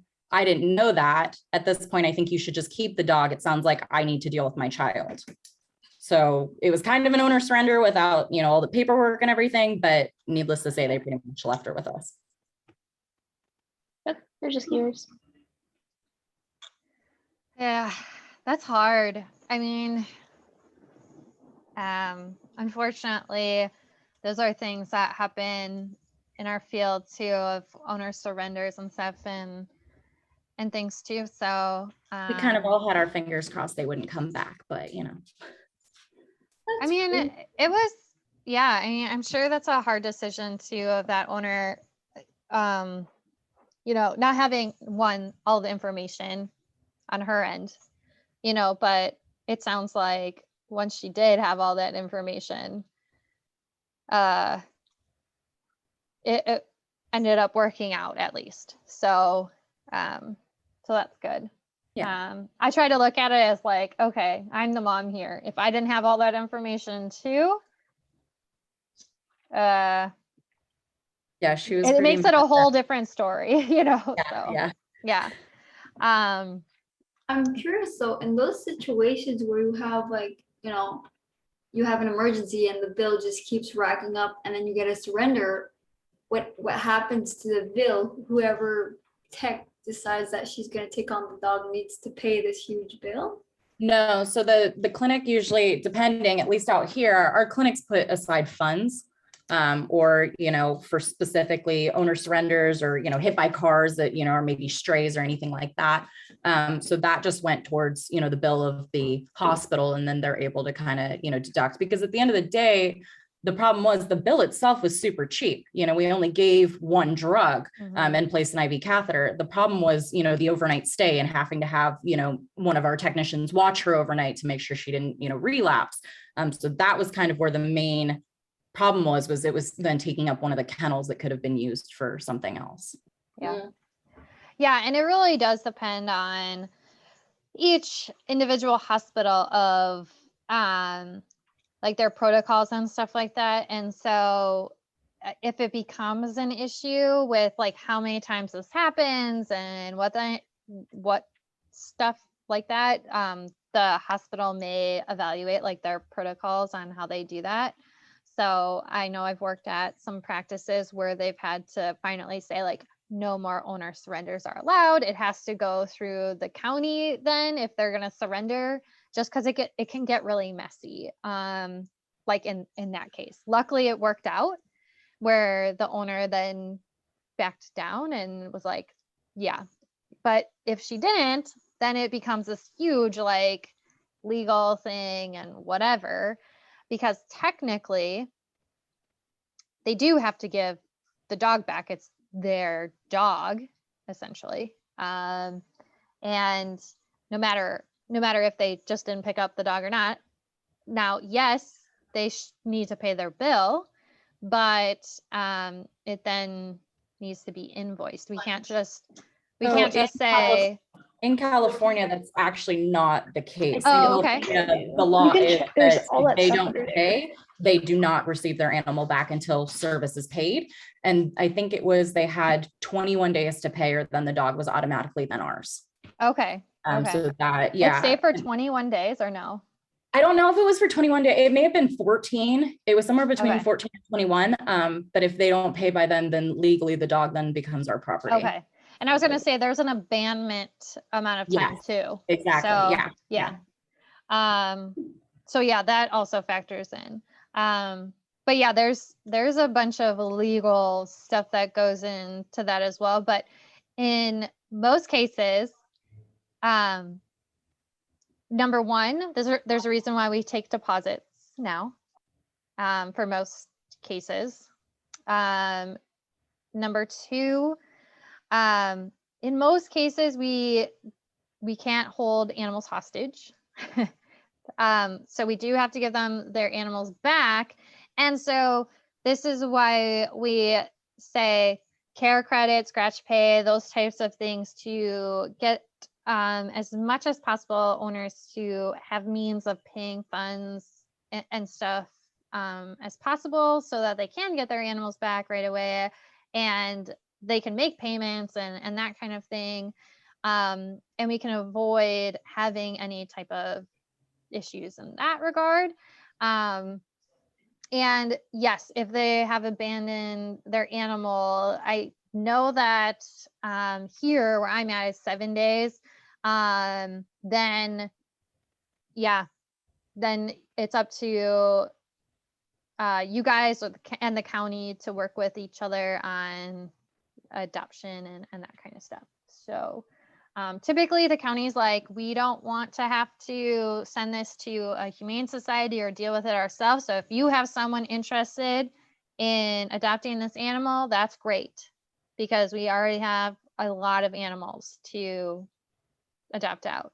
So you don't necessarily have to like get the county involved in it, but if you don't have someone, then you can send them to the county and they will adopt them out themselves, or they will find a rescue. So it's really weird. It's unfortunate. So let's see. We were talking about xylitol was one. What was the other thing we were gonna talk about? Anything else? I'm sorry. Bromine chocolate? Is it the Yeah, I could tell you the craziest chocolate story of my own pet who tried to kill herself on a chocolate. Don't worry, guys. I saved her life. No. Bromine? Yep. What's the word? Theobromine? Theobromide. Theobromine. That's what it is. Theobromine. There we Yeah. go. Okay. So, okay. Let's do chocolate. We see chocolate a lot. Right? Chocolate toxicity. So chocolate toxicity comes in the day after Valentine's Day, Easter, Christmas. Halloween. Halloween, yeah. All right. So how do we know what is too much chocolate? There's an app for that. There's an app. Yeah. Yeah. So we have chocolate calculators, right? You can also call your poison control as well. Sometimes we have to call poison control regardless, but it's great to have your chocolate calculators. What is the worst chocolate that your animals can eat? Dark chocolate. Dark chocolate. Like your 90% chocolate. Okay, so like 95. baker's chocolate. Baker's chocolate? Yeah. Yeah. So they can eat like very, very little of baker's chocolate. What is our like not really concerned chocolate? White chocolate? White chocolate, right? Because white chocolate, is it really chocolate? Let's be real here. Not really. Not really. And when it's mixed with other chocolate, then I'll consider it, right? So I really like chocolate. So we calculate out our chocolate. Now, regardless, they could eat one Hershey Kiss, right? And have an upset stomach. Okay. So full disclosure, I loved playing pranks on my fellow friends in ER, one in particular, my best friend. And so I would call her once in a while and pretend to be a client. And so once I called and I was like, hi, my dog ate 5 M&Ms. What should I do? And she was like, your dog's gonna be fine. And I was like, but what if she dies? And, just being a total jerk. And she knew that it was me. And so she just told me to shut up and said some really bad profanity. And she's Canadian too, so she's supposed to be nice. So she must have learned that here while she was in the States. So but anyway, so that's my story one of chocolate. That doesn't matter, but my dog, she's like 13 pounds and she ate oh gosh, I have a lot of dogs who eat chocolate. Okay, so she ate like a pound of chocolate chips. So I was not home. This is not my fault. I was teaching. And so she got into our pantry and she ate the whole bag of chocolate chips. And so I was gone for the whole day and whatever. And I came home and she was like really tender in the stomach. I'm like, what is wrong with her? Whatever. And so then my husband told me the next morning, he didn't like think it was that important to tell me like that night, hey, she had been vomiting chocolate. But then the next morning he said, yeah, she like ate a bunch of chocolate and was vomiting, and I felt her pulse and it was like 200 and blah blah blah whatever. And so I brought her into work with me.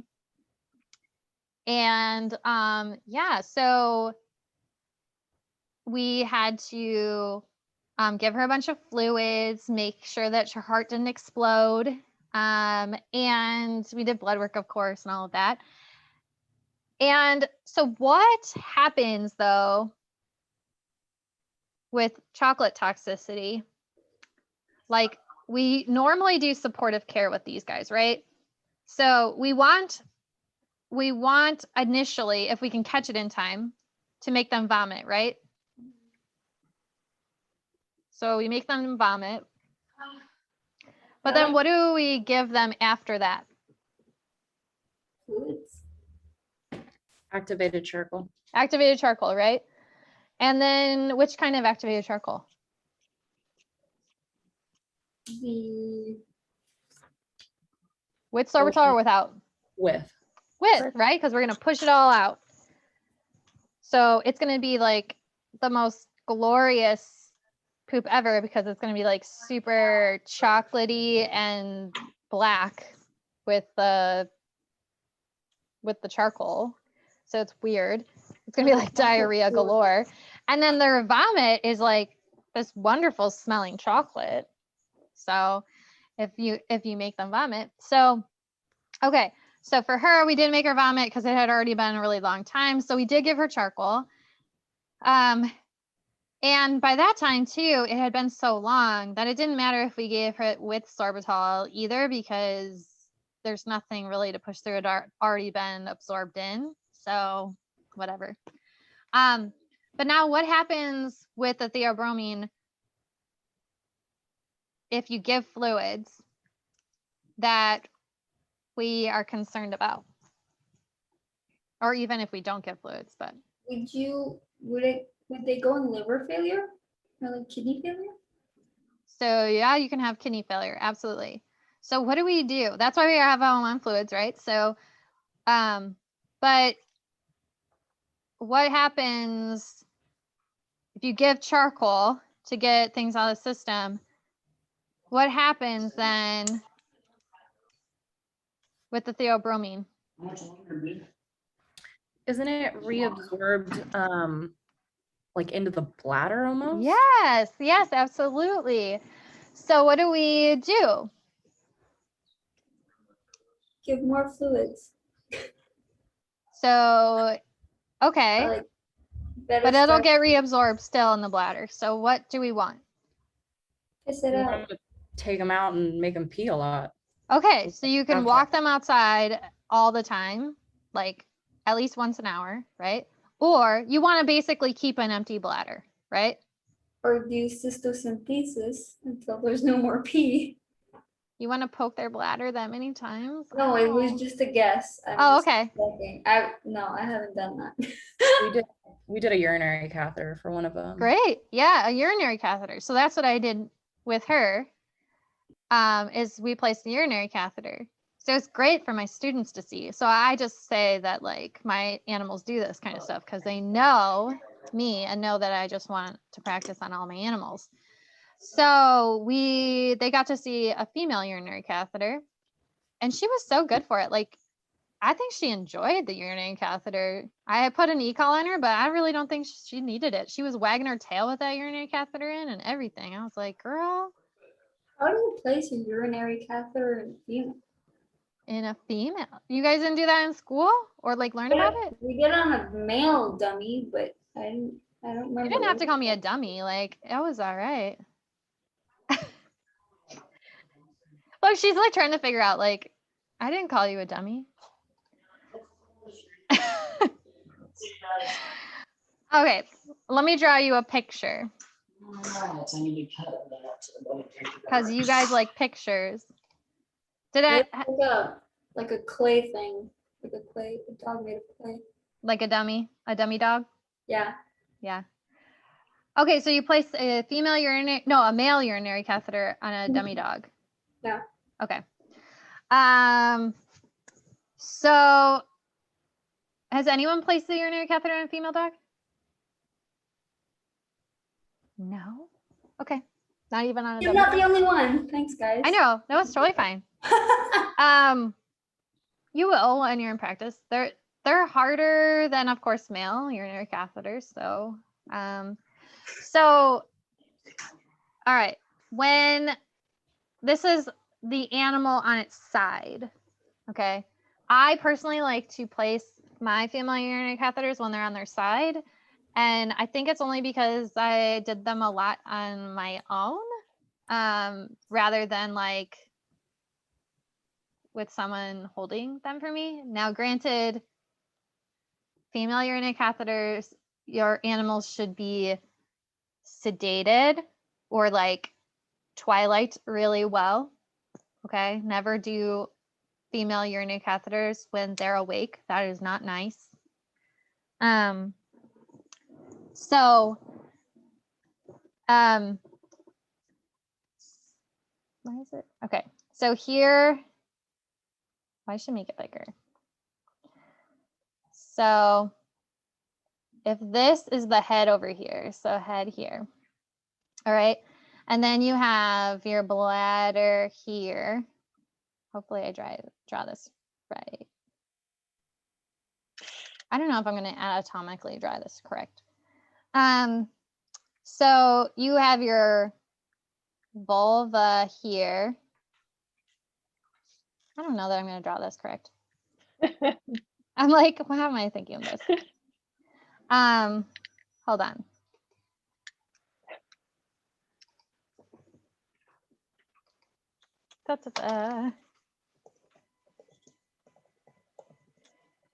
I'm like, maybe it'll be better if I just find an image. Oh, wait.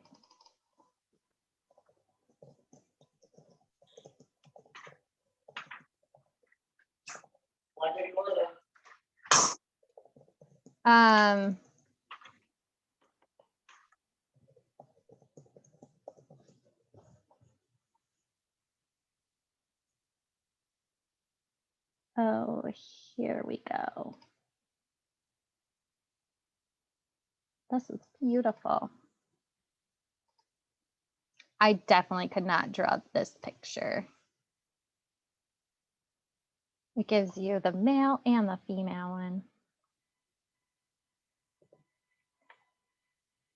All right.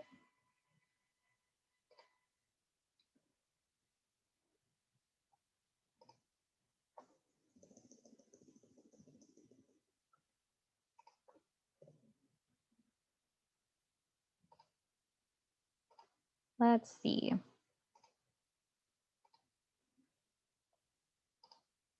I mean, I was going to basically draw this. So let me blow this up as much as I can. So obviously,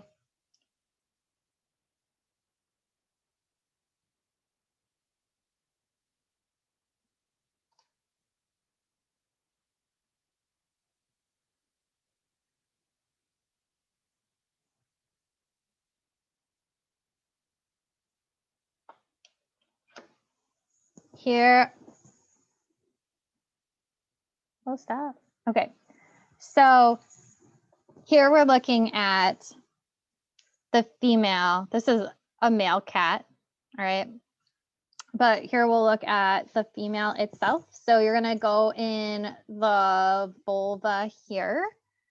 And so when you go into the vulva here, what you'll see is that that right here, there is a little tiny papilla. That's what it's called, is the papilla, if you ever hear anyone say that. And so that papilla, when you feel it on your finger, is like a little nubbin. So what I do is I kind of, when I go in to feel it, I feel this little ridge. It feels very ridgy like, and then you feel this little papilla there. So when I feel that, I kind of put my finger on the top edge of that papilla so I can automatically push the catheter itself right underneath my finger. So I kind of block this area right there so that the catheter's only way is to go down from that papilla. So I kind of then snake in the catheter, and then it should slide right into your bladder. I don't know if So, you're doing anything with your mouse, but we can. oh, see sorry. the mouse is frozen. So it, Okay. I put my finger and block this area, and then I snake my catheter just right underneath that papilla, and it should slide right into the bladder. Okay. So if you don't get it under the papilla, it will then go right into this section, and this section should hit a dead end if you have a spayed female. If you don't have a spayed female, then it just keeps going. So this is the uterus, right? So you have your cervix and then into the uterus. So that's how you know if you're in the right or wrong place, if it's specially spayed. And then, so once you are like, oh, this is easy to get in, and some urine starts coming out, you're like, yes, this is wonderful. What's really nice are the Foley catheters because number one, your patient's going to be a lot more comfortable because these are silicone. The red rubber ones are a lot more rigid. So they're just a little less comfy. And also what's really nice is that they have these like little balloons right here, right? So that means that there's a little less having to like measure how far we need to go in and that kind of thing. So you don't necessarily have to take a radiograph afterwards like you do with the red rubber catheters to make sure you haven't gone too far in. Because we've actually seen it before where people go way too far in and they go so far that they loop around and then they tie themselves in a knot and then you can't get them out. So you have to surgically go in and remove it. That's bad. So if you're doing a red rubber, it's really good to measure appropriately. So how far you should be going in. So externally measuring like, all right, I need to go to about the middle of my bladder right there. So I get a good stream and then go out this way, right? How would you know when to stop though, so that it doesn't do a loop-de-doop and tie a knot? Yeah, so how to stop is you mark on the outside where you are going to, like with a Sharpie, just mark right there and say, all right, I'm not going to go any further in. Some people put a piece of tape here and then suture it in. Obviously, taping here gets really gross and nasty and whatever. So we typically would make like Chinese finger trap sutures so that it doesn't move. And then we usually tape that or even suture that to their leg or their tail, just depending on what is easier. Obviously, if they're the short tail, then you have to suture it to their leg. So yeah, that's how you do that. With these guys with the Foley, what you do is they have on the end of it a bulb that you fill with saline. So you take a syringe of saline, it tells you exactly how much to fill the bulb up on your catheter. So whether it's 2 mLs or 5 mLs, it'll tell you. And so you fill that end up and it fills this bulb right here up with the saline. And then you're able to pull back this catheter until it hits right here. And then it stays in place. Now, you don't want to just leave it like this and not suture it in. So in human medicine, you can, but we actually know better to like not move when we have a urinary catheter in place, right? But in animals, they don't. So we still want to suture this in place, just like you would with a red rubber one or anything like that. So we still suture it in place and everything. So that is kind of how you place it. It sounds easier than what it really is. So practice is really good, especially when you get opportunities to do so. So yeah. That is how you place those guys. Cool. These guys come a lot of times, these Foley ones, they come with stylets, so that helps too. So, and any other questions on those?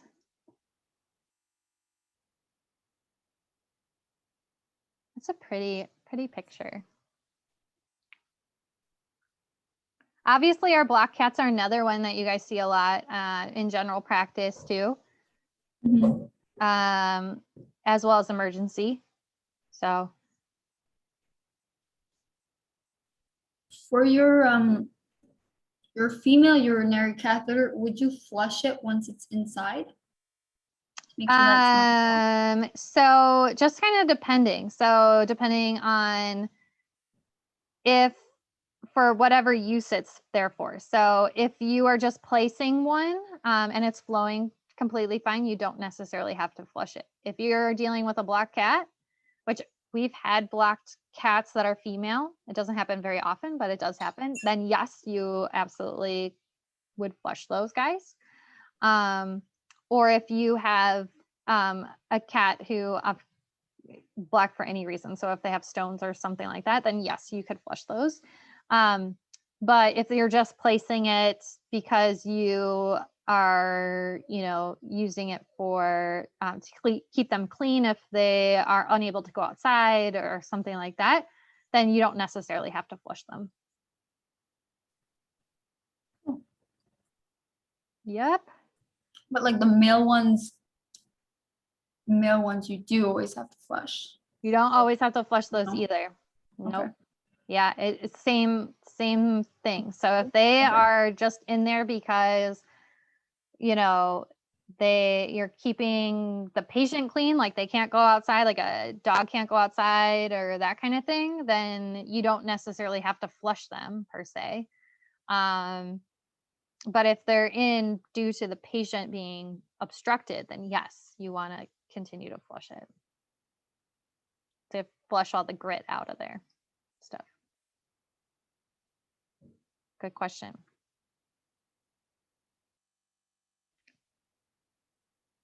Great. Any other questions for me that you guys have today? We didn't talk about xylitol.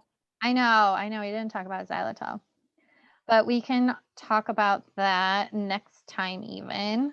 I don't want to keep you guys super late today, so I know you guys all have stuff to do, and we can add that into our next discussion too. Question on Facebook. Yeah. What is the answer? I was gonna say maybe diluting the acepromazine. Oh yeah. You're right. I'm like, we just answered that. Yeah, we did that in our last one. You're right. We do dilute the acepromazine. Yes, we diluted ours in our last session that I had this morning to 1 milligram per mil instead of its normal concentration of 10 milligrams per mil. So that way we could then give it to our patient more accurately. So you are on it. And the big reason why so that is one of the questions that you guys did early on. So I wanted to bring that one back around again because a new session started and they too are like, we don't understand this, or they're just guessing. It's because these are things that you guys see in practice many times, especially when you have small patients. And we will say, especially with ACE, like give a hub of ACE, which may work in some of our sort of small patients, but what if you guys do exotics? we can't necessarily go a hub of ACE or a hub of what other drug, right? So we may have to make compounded drugs for those patients. So great job.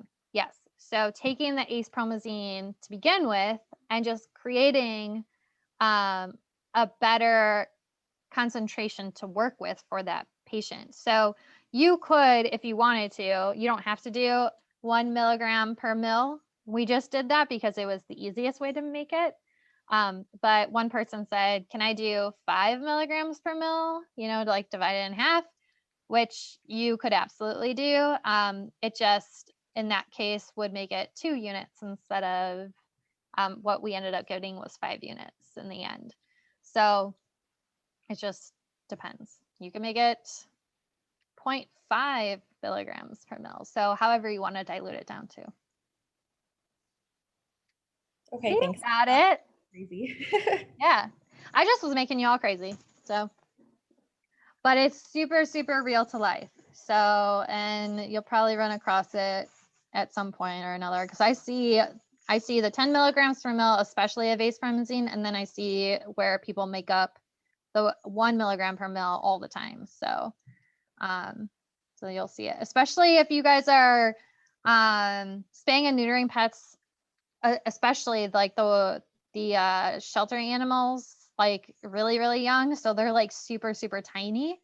And then part of your anesthetic protocol, like your pre-meds, have ACE in it.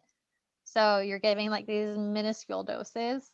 So you'll have, different concentration ones in there. So great. Any other questions? I forgot to bring that one up. For the for your boxers, is it the acepromazine that you can't give them? Or You're just trying to boil my blood today, aren't you? So why can't we give acepromazine to boxers? Because they're brachycephalic, or they have some weird genetic thing going on? It's like the MDR1, but for boxers. No. No. Because breeders said so? Is that not politically correct answer to say? What? Breeders said so? Mm-hmm. What does that mean? Exactly that. So there's a risk that they could have seizures. Okay. Is one.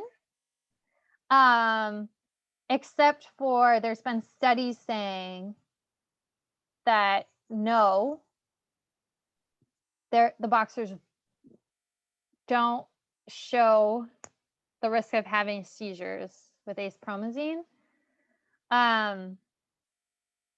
What does a seizure sort of look like with boxers that boxers have a lot of?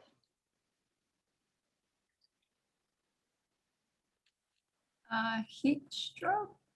Boxers have syncopal episodes a lot because they have heart issues. Syncopal? Mm-hmm. Syncopal episodes, so meaning like they pass out. And then they would have seizure? Or they would No, that's pass just out? like they pass out, so it looks like a seizure, right? Mhm. So the thought is that acepromazine for any animal that has a seizure, acepromazine lowers the seizure threshold. So any animal that has normally seizures, we should be cautious when using acepromazine. However, for ages now, for some reason in our brains, and we continue to teach people this, we teach people you cannot use acepromazine in boxers because they could have seizures. That's not true. What's true is that we keep teaching people that breeders are very nervous about it, and that they can get acepromazine, and we just need to be cautious around certain drugs, especially when they have potential for syncopal episodes, Which syncopal episodes are completely different than seizures. And so,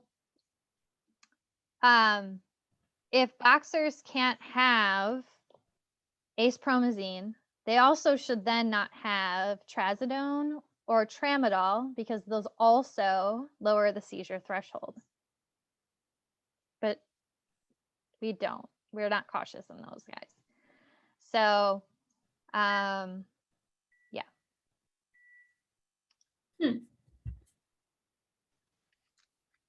So then I don't need to put that in my pocketbook. I could just say acepromazine lowers threshold and give. It lowers your seizure threshold. It also lowers their bite inhibition. So it can make them super mouthy.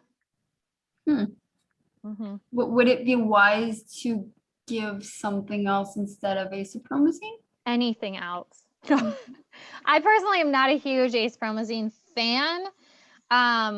Or I don't think that it should be blanketed across everybody. Like, it's a very old drug.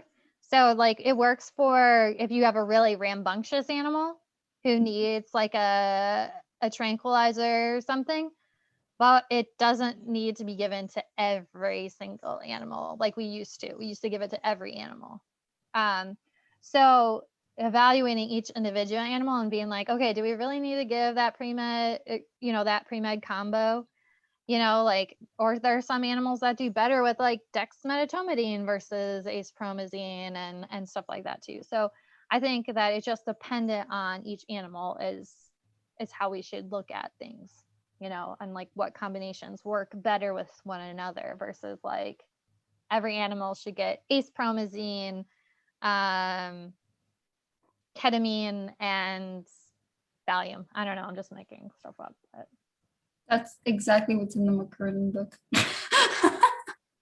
it's a very old school drug combo.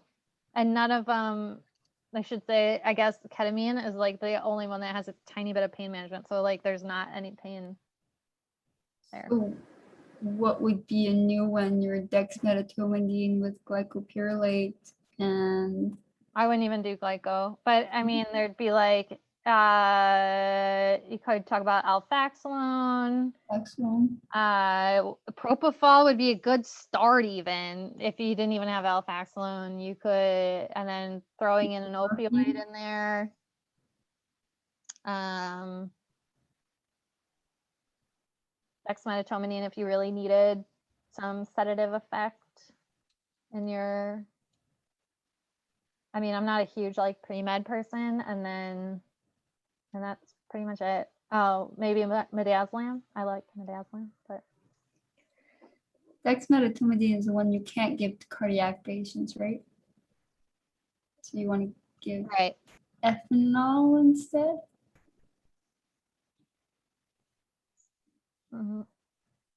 What's the drug that starts with E? etomidate.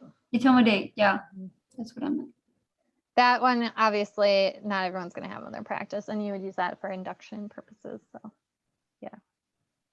I need to learn pharmacology. It just sounds like a big blur in my head. There's a lot of drugs. There you go. Awesome. Yes. So, kind of circling back. So, if you guys want to join any of the other ones, feel free. Other city sessions and stuff like that, please feel free. Or of course, if there's any questions that you guys have, post them, or anything like that. If anything that you want to grab onto, I even told the other session too that just started to ask questions too, or reach out to you guys as you guys have been with me for some time too, and you guys can help answer some of their questions, and teaching equals learning as well. So yeah, I hope you guys are doing well, and you guys are obviously doing awesome with me. So yeah, reach out if you have any questions. Great job today, of course. And I will talk to you all soon. So see you guys next week. Have a great day. Thank you. You too. Good luck, Debbie. Thank you, Bev. Good luck, Debbie. You'll work it. Thank you very much. I appreciate it. Yeah, tell me how it goes. I certainly will. Thanks. Good, good. Bye, guys.